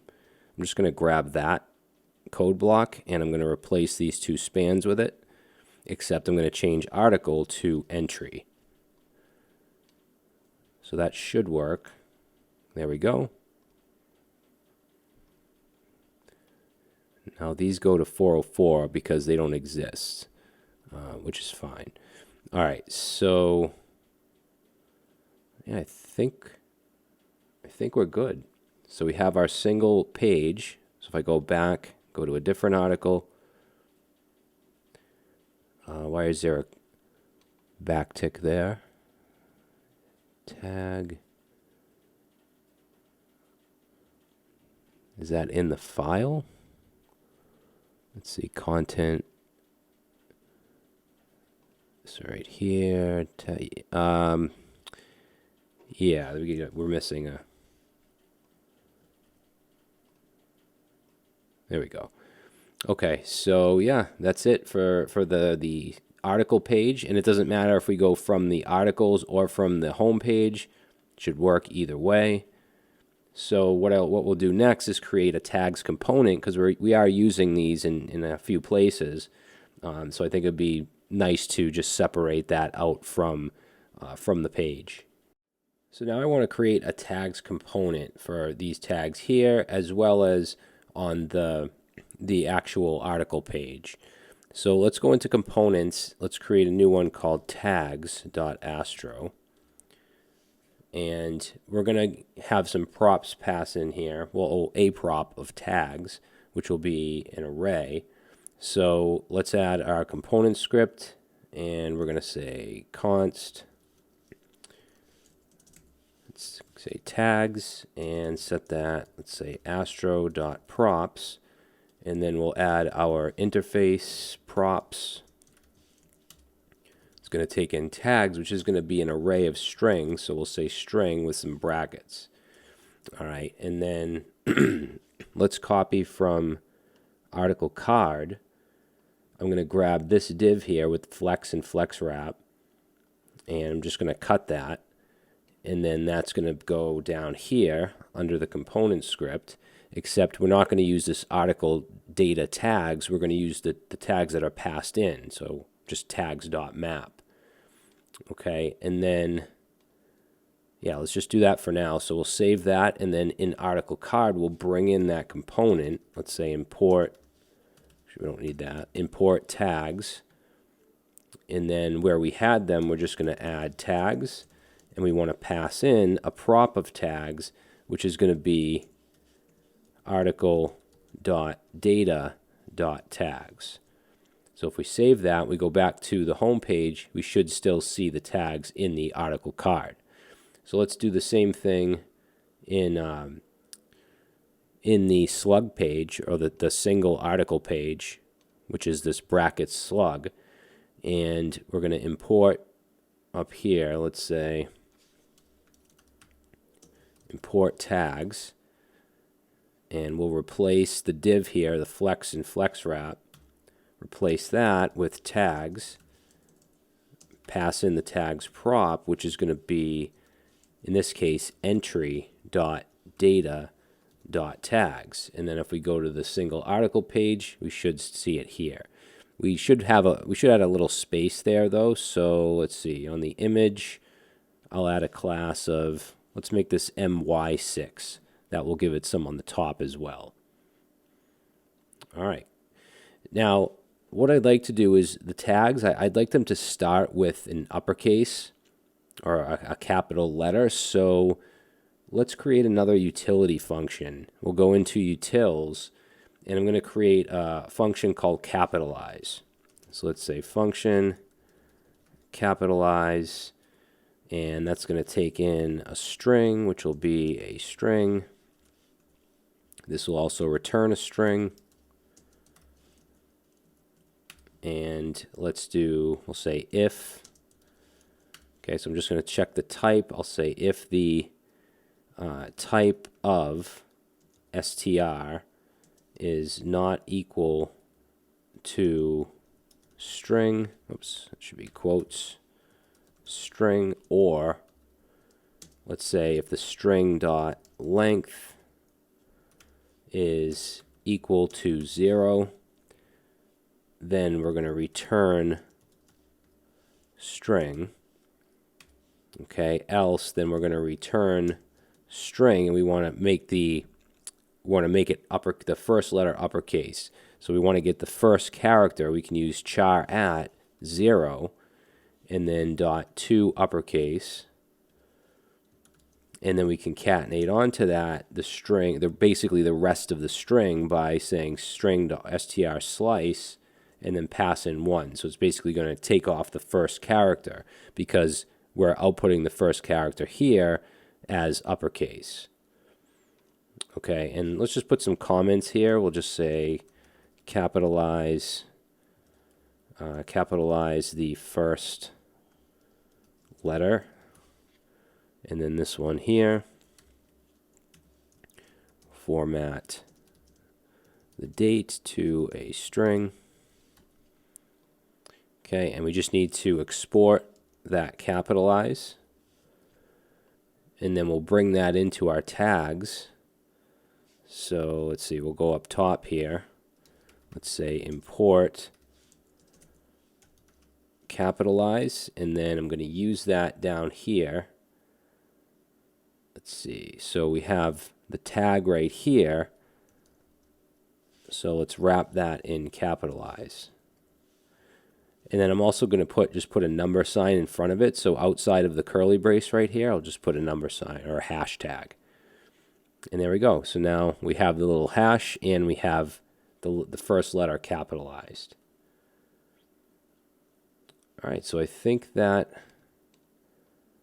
should do it as far as the tags component. Now, we want to have these, obviously, we want this to go to a page where it shows all of the articles for hardware or for tech or whatever the tag is. So we're going to work on that next. Now we want to make these tags work when we click on them. So we're going to create inside the pages directory, and in articles, I'm going to create a new folder called tag. Okay, singular, just tag, because I want it to go to, and if you hover over it, you can see in the bottom left, it goes to articles/tag/hardware or whatever that tag is. Now that tag is dynamic, so we're going to do the same thing we did with the slug. We're going to create a new file and call it brackets.tag.astro. And basically we can pretty much copy from the article's index. So this right here. Yeah, we'll just grab that. Paste that in. Now we're not going to actually have the pagination here, so we can get rid of this last div here. And then, let's see, we're going to have to just change these paths up a little bit. We're one level deeper, so for the main layout, we're going to add another dot dot slash. Same thing with the article card. Let's see, get collection. I don't know why. What's going on here? Make sure to run Astro, generate the types. Yeah, we've already done that. npx Astro sync.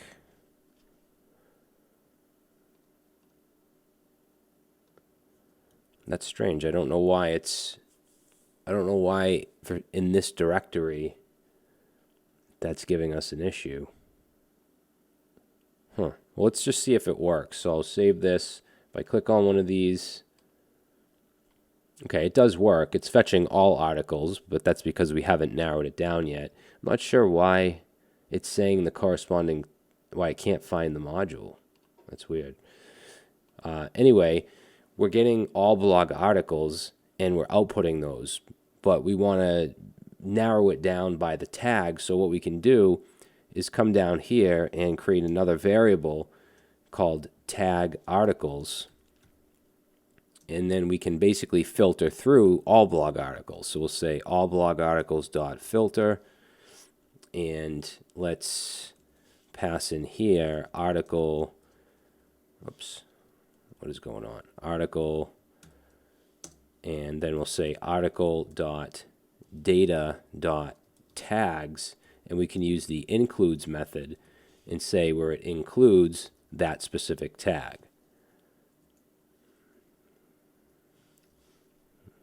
All right, what's this doing? Can't find name tag. That's because data includes tags.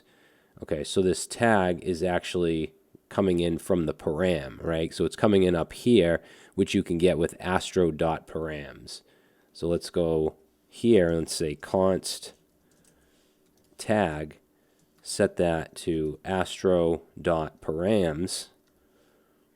And then we'll just make sure that the tag is there and not undefined. So if we'll say if the tag is equal to undefined, then let's throw new error. Oops, it should be uppercase. So we'll throw new error and we'll say tag excuse me, is required. All right, so yeah, that should work. Now, instead of looping through all blog articles, we're going to loop through tag articles. So now you can see we're only getting this one article. If I go back and let's see, so tech has quite a few, so I'll click on tech and we get all the tech articles. Now I'd like to show what tag it is up here in the heading. So instead of saying all articles, which isn't true, we want to get rid of that, I'm going to put the tag name here, and I'm going to put I'll put a number sign before it, and I'm also going to capitalize it. So I'm going to bring in that utility function that we created. So capitalize, and then we'll pass, let's see right here, capitalize, pass in the tag to that, and now we get tech. Okay, now you might be saying, well, that is unsafe. I mean, you can put anything here, like we could put script alert 1 script. However, that's not going to work, okay, because Astro has safeguards for that stuff. So we don't even have to worry about sanitizing it or escaping it. It does it automatically. All right, so don't worry about that. That's what's great about these frameworks, is you have things like that in place. All right, so we have that working. We should probably put a back button here, though, like a back to articles. So let's go to, where do we have that? In the Slug page. Yeah, I'm just going to grab this A tag. And we'll put that above the H1. There we go. All right, cool. So what I want to do next is in the footer, notice we have some tags here, but this is just hard-coded HTML. I want to actually fetch the tags that we have, the unique tags, we don't want them to repeat, and then show them here and link them to, the tag page like this.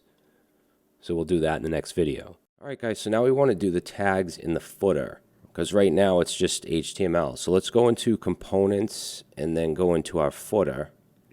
And we're going to want to, first of all, fetch the articles and then extract the tags from the articles, and also make sure that they're unique so that we don't have these repeating, because it's going to get all of them at first, which, it'll have tech from this one, tech from this one, this one. So we want to make sure they're unique, and we can do that by creating a set. There's a bunch of ways we could do it, but that's what I'm going to do. So let's create our component script, and we're going to import getCollection, and then let's import the collection type or collection entry type. And then let's also import the capitalize utility function, because I'm going to use that here as well. So capitalize from utils. And then we'll just fetch the blog articles. So let's say all blog articles,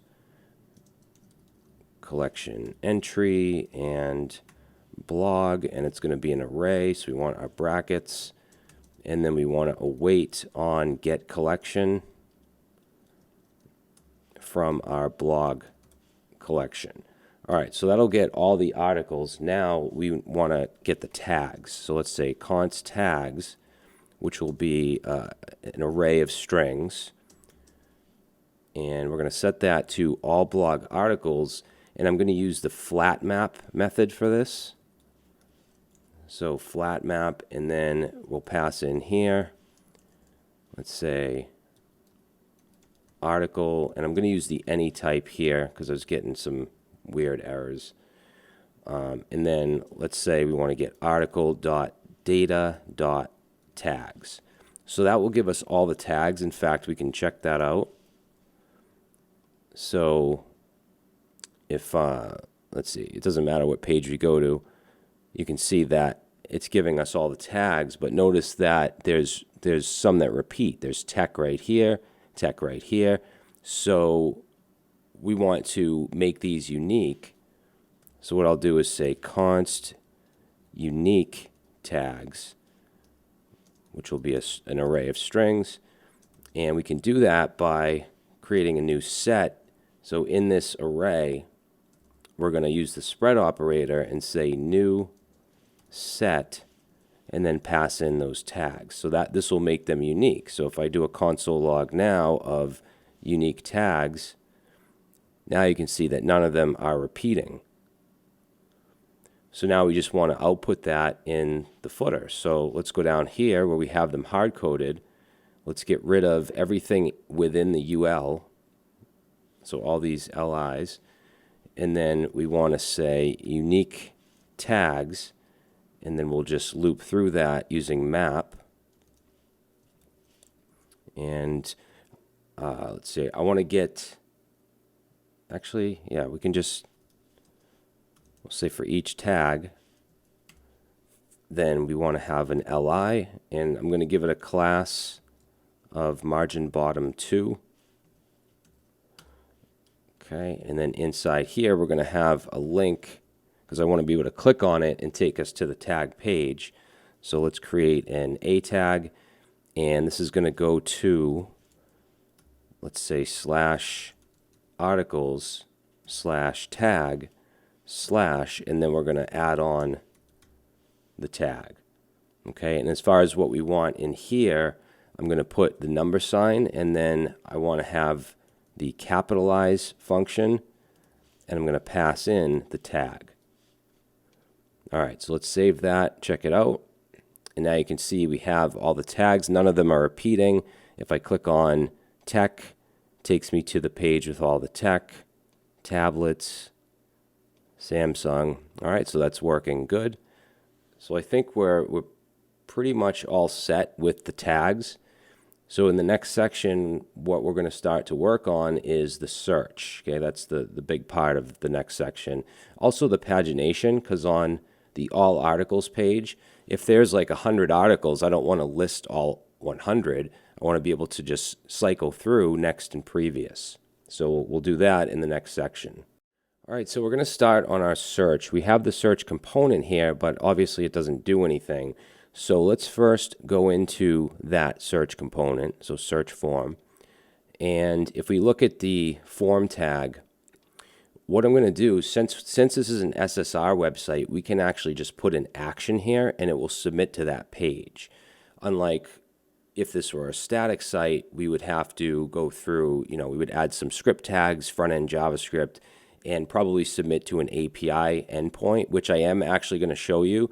In the next video, I'm going to show you how to set up an endpoint where you can get JSON data back from a search term, but we won't actually need that for the application. It's just for learning purposes. But what we're going to do ultimately is just submit to a page. So let's say action, and for the action, we're going to go /articles/search. Okay, so we can just create a search.astro in the articles folder, and then we can basically just get the data from there, and we can get it from our collection. All right, so let's save that. And then let's create that page. So in pages, articles, I'm going to create a new file called search.astro. And just for now, I'll just put in hello. And I just want to make sure that this submits to it. So if I say test, and there we go. So it submits to that page, and it has test in the query. And we can get that using Astro, I think it's Astro URL.search params. So let's go into the search page. Well, we're already in the search page, but let's bring in the layout first of all. So let's add our component script, import main layout, and then down here we'll have main layout, and I'll just add a title here of search results. Okay, so what else do we want to put here? We'll take care of this after. Let's just focus on actually getting the articles for the search term or the search query. We are going to need the article cards, so might as well get the imports taken care of. Let's see. I'm also going to put the search form on this page as well, because they might want to search for something else, and I don't want them to have to go back to the home page. So let's say import search form, and then we're going to import get collection, and that should do it for the imports. Now let's get the query that's sent. So I'm going to say const query, which will be a string. Or let's say string or null. And then from Astro, there's a URL object, and then there's this search params, and then we can call a get method on that, and we want to get the query. Okay, so let's just test that out. In fact, we'll just put it down here for now. So we'll say query. And now if I were to put something in here like test, there we go. So it's just going to output on the page because it's in this query variable. So next thing I want to do is fetch all blog articles like we have been doing. So let's say all blog articles, collection entry, and blog, and it's going to be an array. All right, so we can just await get collection, blog. All right, what's going on here? Oh, I didn't import that type.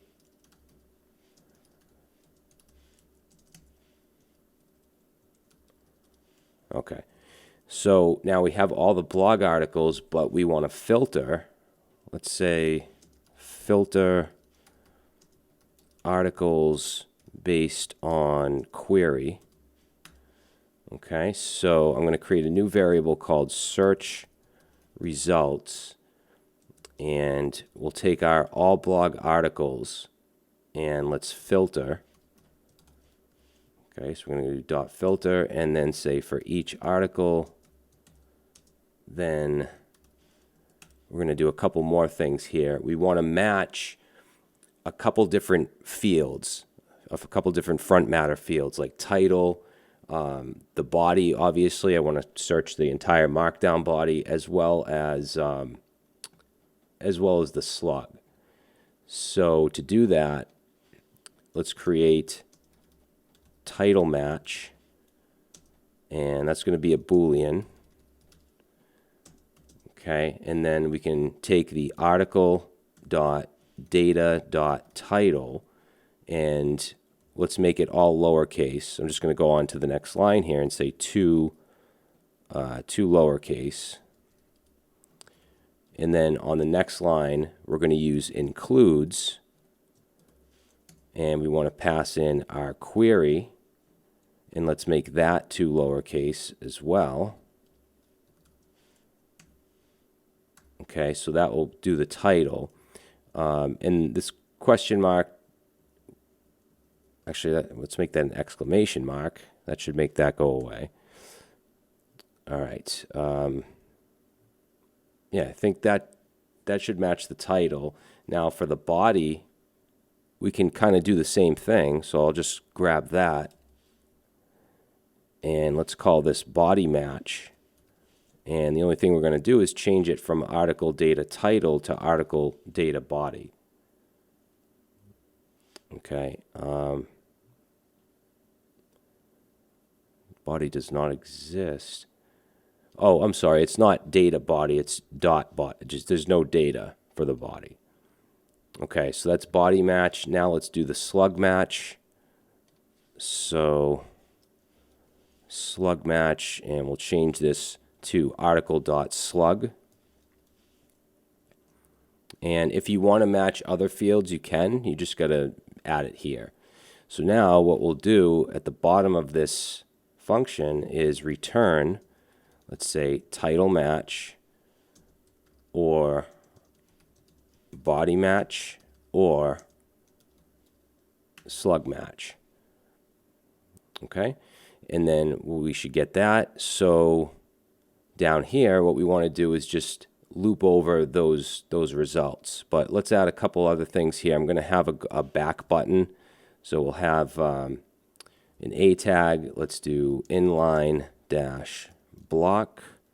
Let's do BG dash gray 100, padding 2, margin bottom 6. And I'm also going to add a hover in here. So hover colon, and we'll do BG indigo. Let's do indigo 500, and also hover text white. Okay, and in here we'll say all articles. All right, now I'm going to put the search form at the top. So if they want to search for something else, they can. So we'll throw that in there. Then we'll have our H1. Let's do text, H1 text dash 2XL. We'll do padding bottom 3 and margin top 6. And let's say results 4. And then in strong tags, I'm going to put the query. Okay, and all the sanitation and stuff is done for us, so we don't have to worry about that. Then we basically just want to have our main grid, just like we do with all the other article pages. So let's say grid, and grid dash calls dash 1. Let's do a gap of 4. And then I want to do on small screens and up, we want grid calls to be 2. Okay, grid calls 2. And on large screens, it'll be grid calls 3. All right, now in here is where we can take our search results and loop through those with map and say for each article, then we're going to want to show an article card, pass in the article prop, which is going to be that article. All right, cool. So let's save that. So we come back here, we get results for test, which means that the word test must be in either the title, the slug, or the body. So let's go to one of these and let's search for test. And you can see right here, testament. So it doesn't have to be the word test, it just has to be in there somewhere, which is what you want. All right, so if we, why is this not working? So this articles button, I'm sorry, this A tag here, yeah, we just want this to go to /articles. Okay. Yeah, so if we search for, let's say, Samsung, we get that. I'm just going to add a line break after the search form here. Yeah, so that looks better. And I think we should put a search form on the all articles page as well. So let's do that. Let's so articles index. Let's import. We want to import search form. And let's see. Underneath the H1 here, I'm going to grab from the search page. Yeah, I guess we'll just grab that. Yeah, so now we can easily search here. If I say web, cool. So what we're going to do next is I'm going to show you how to create an API endpoint using Astro. And again, this isn't part of the project, but it's a pretty big part of Astro, and I want this to be a semi-complete course. So we're going to do that in the next video. Okay, so our search is working well, but I think this is a good opportunity to show you API endpoints. It's a good use case. So we're actually going to have an endpoint where we can send a query and it will return a JSON document with all of the articles that match that search query. So you can check the documentation out here. Basically what we do is in the pages folder, we can create a file that looks like this, something .json.ts or .js. And the .ts or .js will be removed during the build process. And you can create these get endpoints for static files. But if you're doing SSR, we can do something like, where is it? Like this. We can have get requests, posts, delete, all.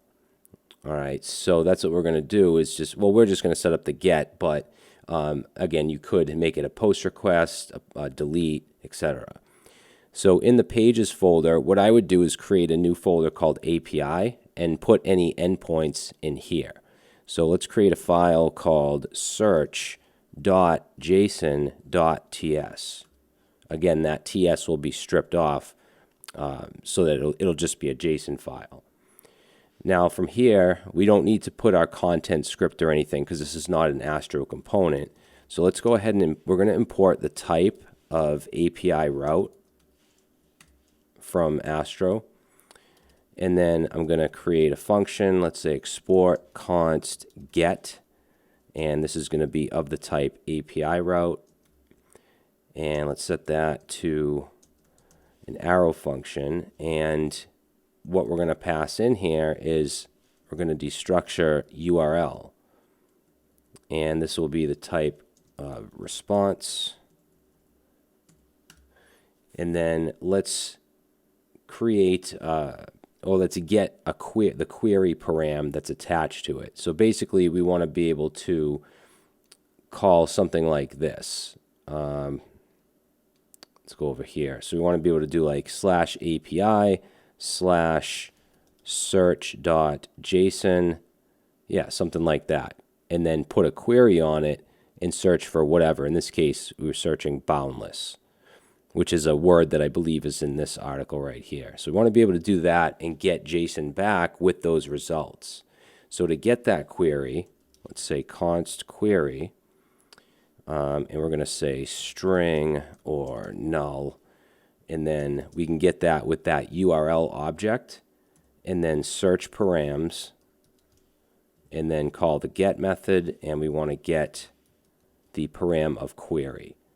Okay, and then just to show you that, let's do a console log of query, and then I'm going to actually make this right here,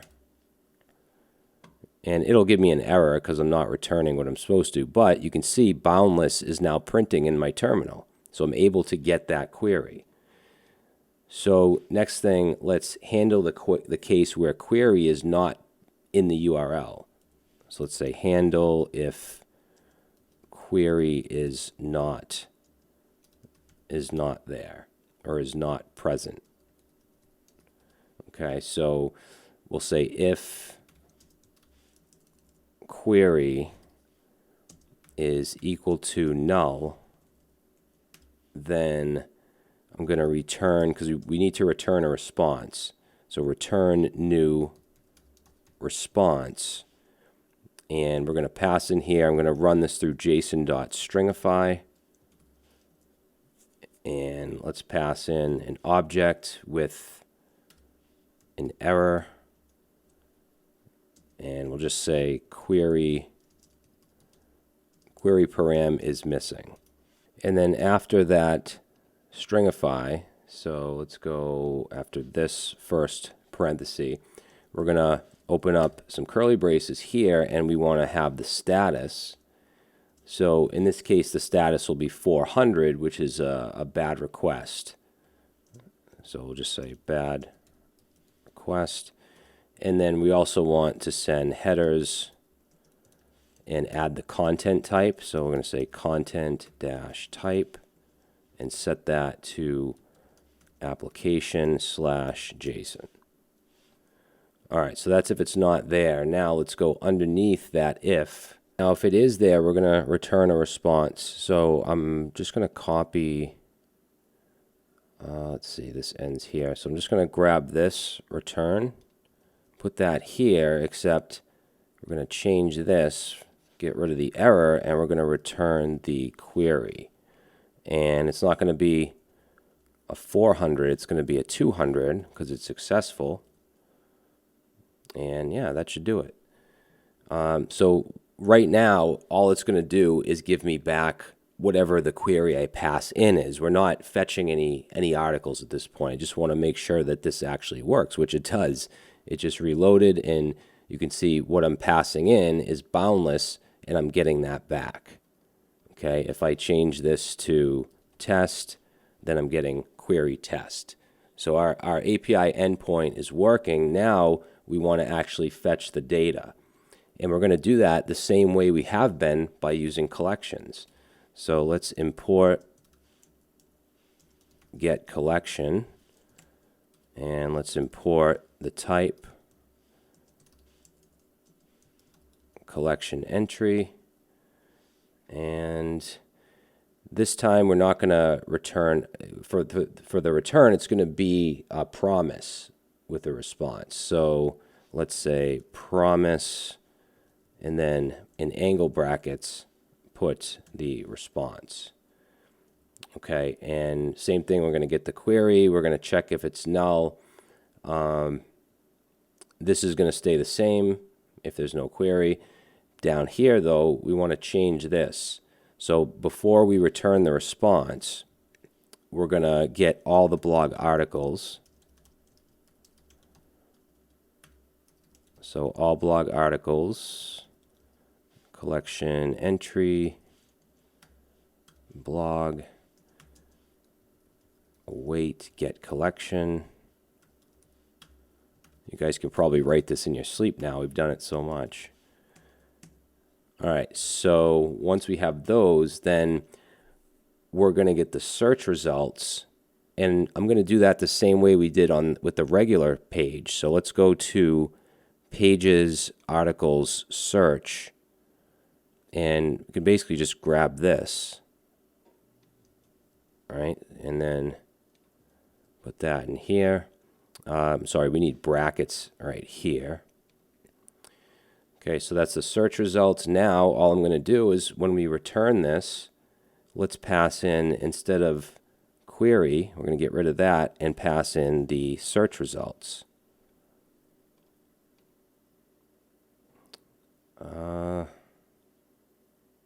Yeah, I think that's correct.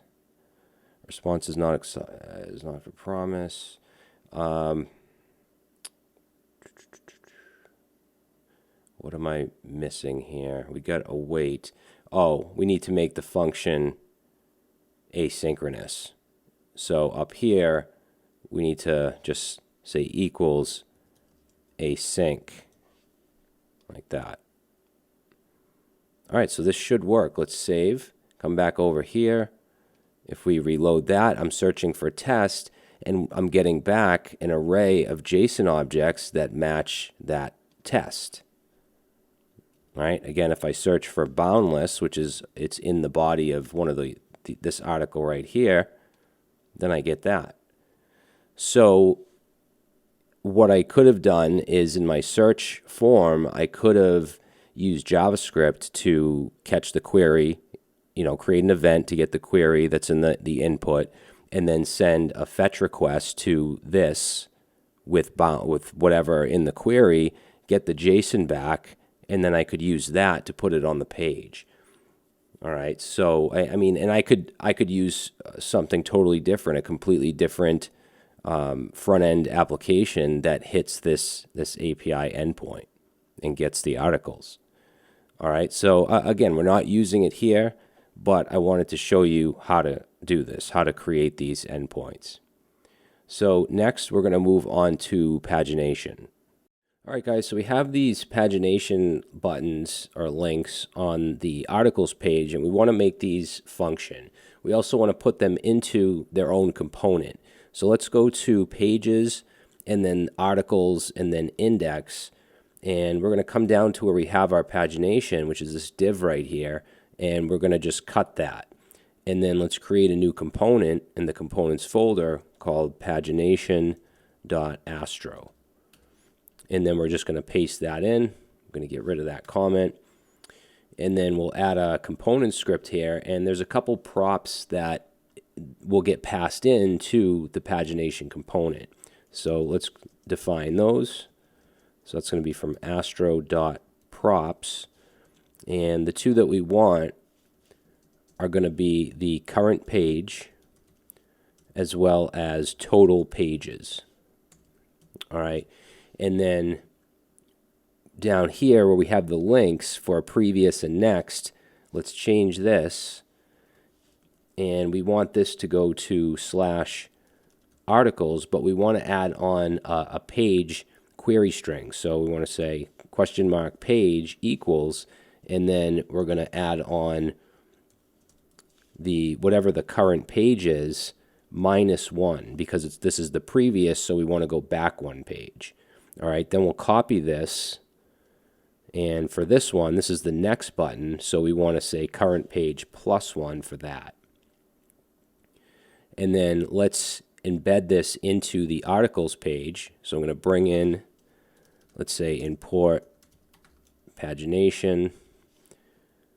And then let's see, down here, we're going to add pagination. And for now, let's say current page. And I'm just going to hard code it to 1 for now. And then for total pages, we'll set that to 2. Okay, and then let's add the TypeScript interface as well for our props. So we'll say interface props and current page. Oops. Current page is going to be a number, and total pages also a number. All right, so we should still see these here. If I click it, you can see it goes to page 2. Right? If I click it again, it stays at page 2. So that's what I want to do next, is make sure that when we click next, it goes to page 3 and 4 and so on. So to do that, let's go back to our articles index. And here we're going to, let's see, we're going to get the current page, which is going to come from the URL.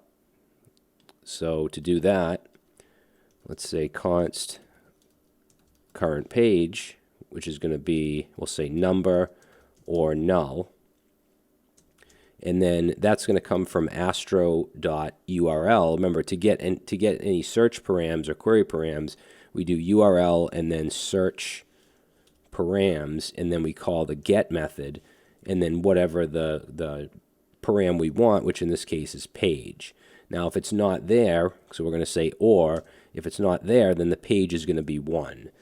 Now, this is giving us an error because this comes in as a string. So I'm going to convert it to a number simply by putting a plus sign in front of it. And this could be null, so let's put a exclamation here as well. All right, so that will get us the current page from the URL. So we then want to pass that in here like that. Now for the total pages, we're going to basically have to get all the blog articles, get the length or the count, and then divide that by our constant of articles per page, which we have in, where is it? Right here, this articles per page. So let's bring that in to our articles index. So we'll say import articles per page, bring that in from constants. And then we're already fetching all the articles with this. We have it in this variable. So what we can do is then create total pages, and we'll set that. Let's see, that's going to be number, and we'll set that to math.ceil. So we'll round this up, and then in here we're going to take all of our blog articles and get the length with dot length, and then we're going to divide that by articles per page. That should give us the total pages. All right, in fact, let's check that out. So total pages, and let's see, and you can see right here, 3.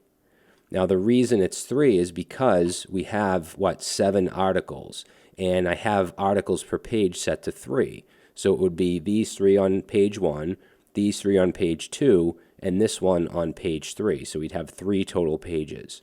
So now we want to pass that in, get rid of this hard-coded 2, and let's pass in total pages. So now at this point, we should be able to click on next, and you can see it goes to page 3. Click it again, goes to page 4. Now it's not limited yet. We can just keep going and going, but at least that's working. And if I click previous, it goes back to page 4. Now the articles are the same on every page, so let's address that next. So what we can do is go back to our articles index, and we can get rid of this console log. And I'm going to create a variable here called articles for page, okay? Because this contains all the articles. Now I just want to get the ones for the particular page or the current page that we're on. As far as a type goes, this is going to be a collection entry. It's going to be an array of collection entries. So let's say blog and put our brackets here. And then we're going to set that to all blog articles and then use slice. And we're going to say for slice, I'm going to pass in another set of parentheses and say the current page minus 1. And then outside of those parentheses, we're going to multiply by articles per page. Okay, so that's the first argument we want to pass into slice. Then we want to pass in the current page multiplied by the articles per page. Okay, so that's how we can get just just the articles for whatever page we're on. So down here, instead of looping through all blog articles, we're going to loop through articles per page or articles for page. So let's save that. And we're on page 4, so there's nothing here. Let's go to page 1. Well, let's just get rid of page completely, which should default to 1, and we see our first 3 articles, right? If I click next, it goes to page 2. We see our next 3. If I click next again, we see our last one. All right, so this is working. The only thing we have to fix is I can keep going, all right? And I can also, I can also keep going back. It'll actually go to page 0, which obviously we don't want. So in the next video, we're going to make sure we disable these buttons if we're on either the first or the last page. Okay, so we have our pagination working. We just need to make the buttons disable if we can't go any further either way. So in the articles index, where we're passing in the props here, we're going to add two more. So one is going to be disable previous, and I'm going to set that to an expression of current page. So we'll say if current page is equal to 1, right? So it's because that means we're on the first page, so obviously we don't want a previous button, or we don't want it enabled. Then we'll pass in disabled, or disable, not disabled, next. And for that, we're going to say if the, wait a minute, these shouldn't have quotes around them.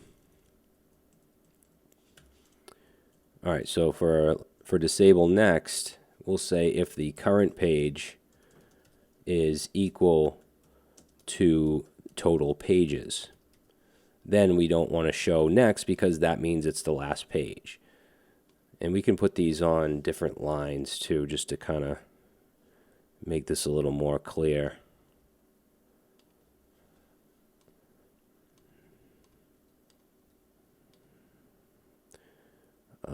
Number disabled.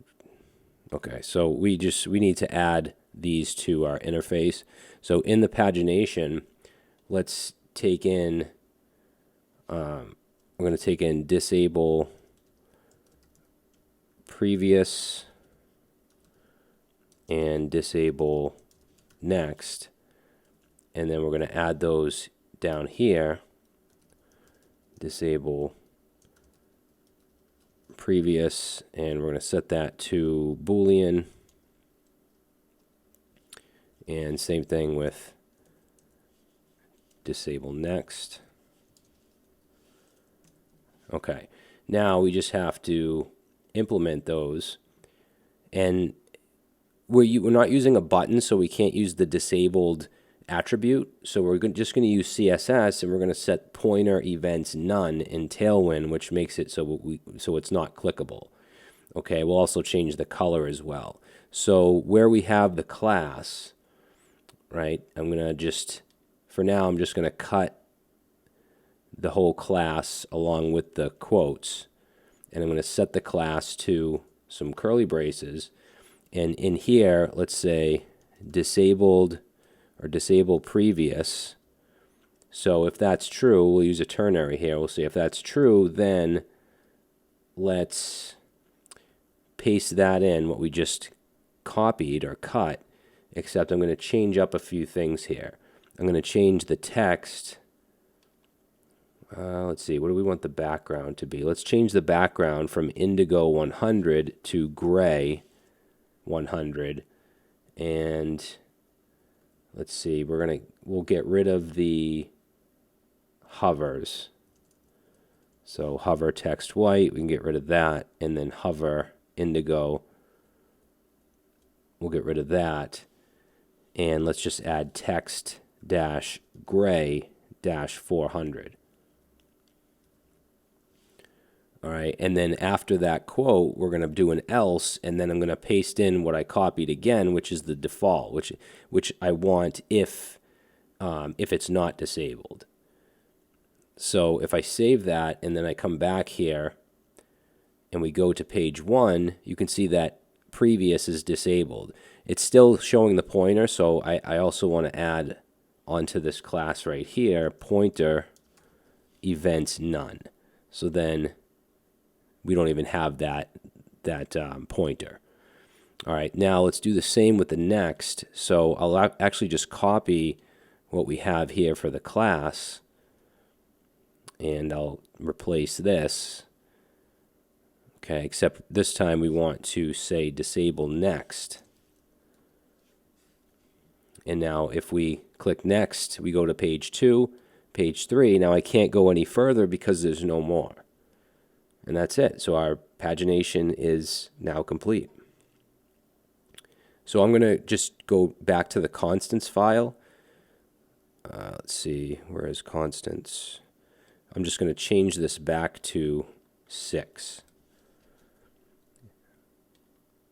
So if we go back to page 1, we just have 2 pages because there's 7 articles. All right, cool. So that's, yeah, I think that's it, guys. So I do want to deploy this to Vercel. So in the next video, we're going to install the Vercel adapter, and we'll push this to GitHub, and we'll deploy to Vercel. So now we're ready to deploy our website. You have a lot of different options. You can deploy to Vercel, which is what we're going to do, or Netlify, or there's a Node.js adapter. So if you want to use like DigitalOcean or Linode or AWS, so there's a lot of options. Vercel and Netlify are extremely easy, and you can do both static and server-side rendered. All right. Now, if you're going with SSR, then you need to install the adapter. Okay, so let's see. This is the documentation here. You can see if you wish to install or if you wish to use server-side rendering, Astro requires an adapter that matches your deployment runtime. So if we come down here, we can install that adapter with this npx astro add Vercel. So let's go ahead and run that. I'm going to come down here and say npx astro add Vercel. And that is going to add a new entry to the config file. Let me just make this a little bigger here. So say yes. So it's going to ask us if we want to make the changes to the config file. So it's basically just going to import Vercel, and it's going to add it as an adapter. So we're going to say yes to that. And if you look at the astro.config, you can see that that has been added. Now I need to update my GitHub repository, so you should push your project to GitHub. You can see I have it right here at Astro blog, and I'm not going to go over pushing to GitHub. If you need help with that, I do have a Git and GitHub crash course on my channel. It is a couple years old, but it's still same thing, same commands.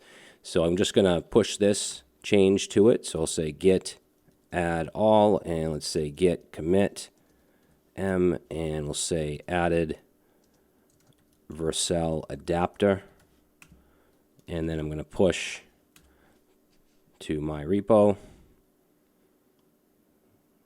and if I reload, we should see right here added Vercel adapter. I'm going to go to my Vercel dashboard, and you can just log in with GitHub, and then we're going to click add new project.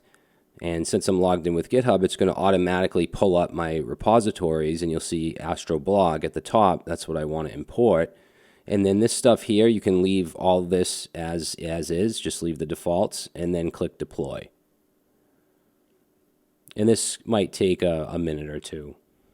Okay, so that took about a minute, maybe a little bit more, and you can see I get this congratulations message, and we have a screenshot of the page. So let's click on that, and that should open up your project. And it's going to have some weird .vercel.app domain.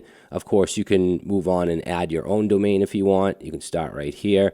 I'm not going to do that. I'm just going to keep this one, but let's just make sure we can go to the inner pages. So here's our single article page. If I click on a tag, that shows me the articles for that tag. Let's go back. We'll search for, let's say, laptop. Go to the all articles page, that works. About page, that works.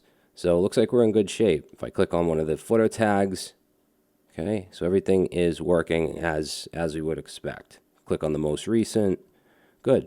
So now when I want to add a post, all I have to do is go in and add a new Markdown file in my blog folder here, and then push it to GitHub, and it will automatically deploy to Vercel. So it's a nice little workflow for like a personal blog or even a company blog if you only have a couple people. Obviously, if it's a really large website, large application, you're probably going to want to have some kind of content management system or API or build your own custom backend.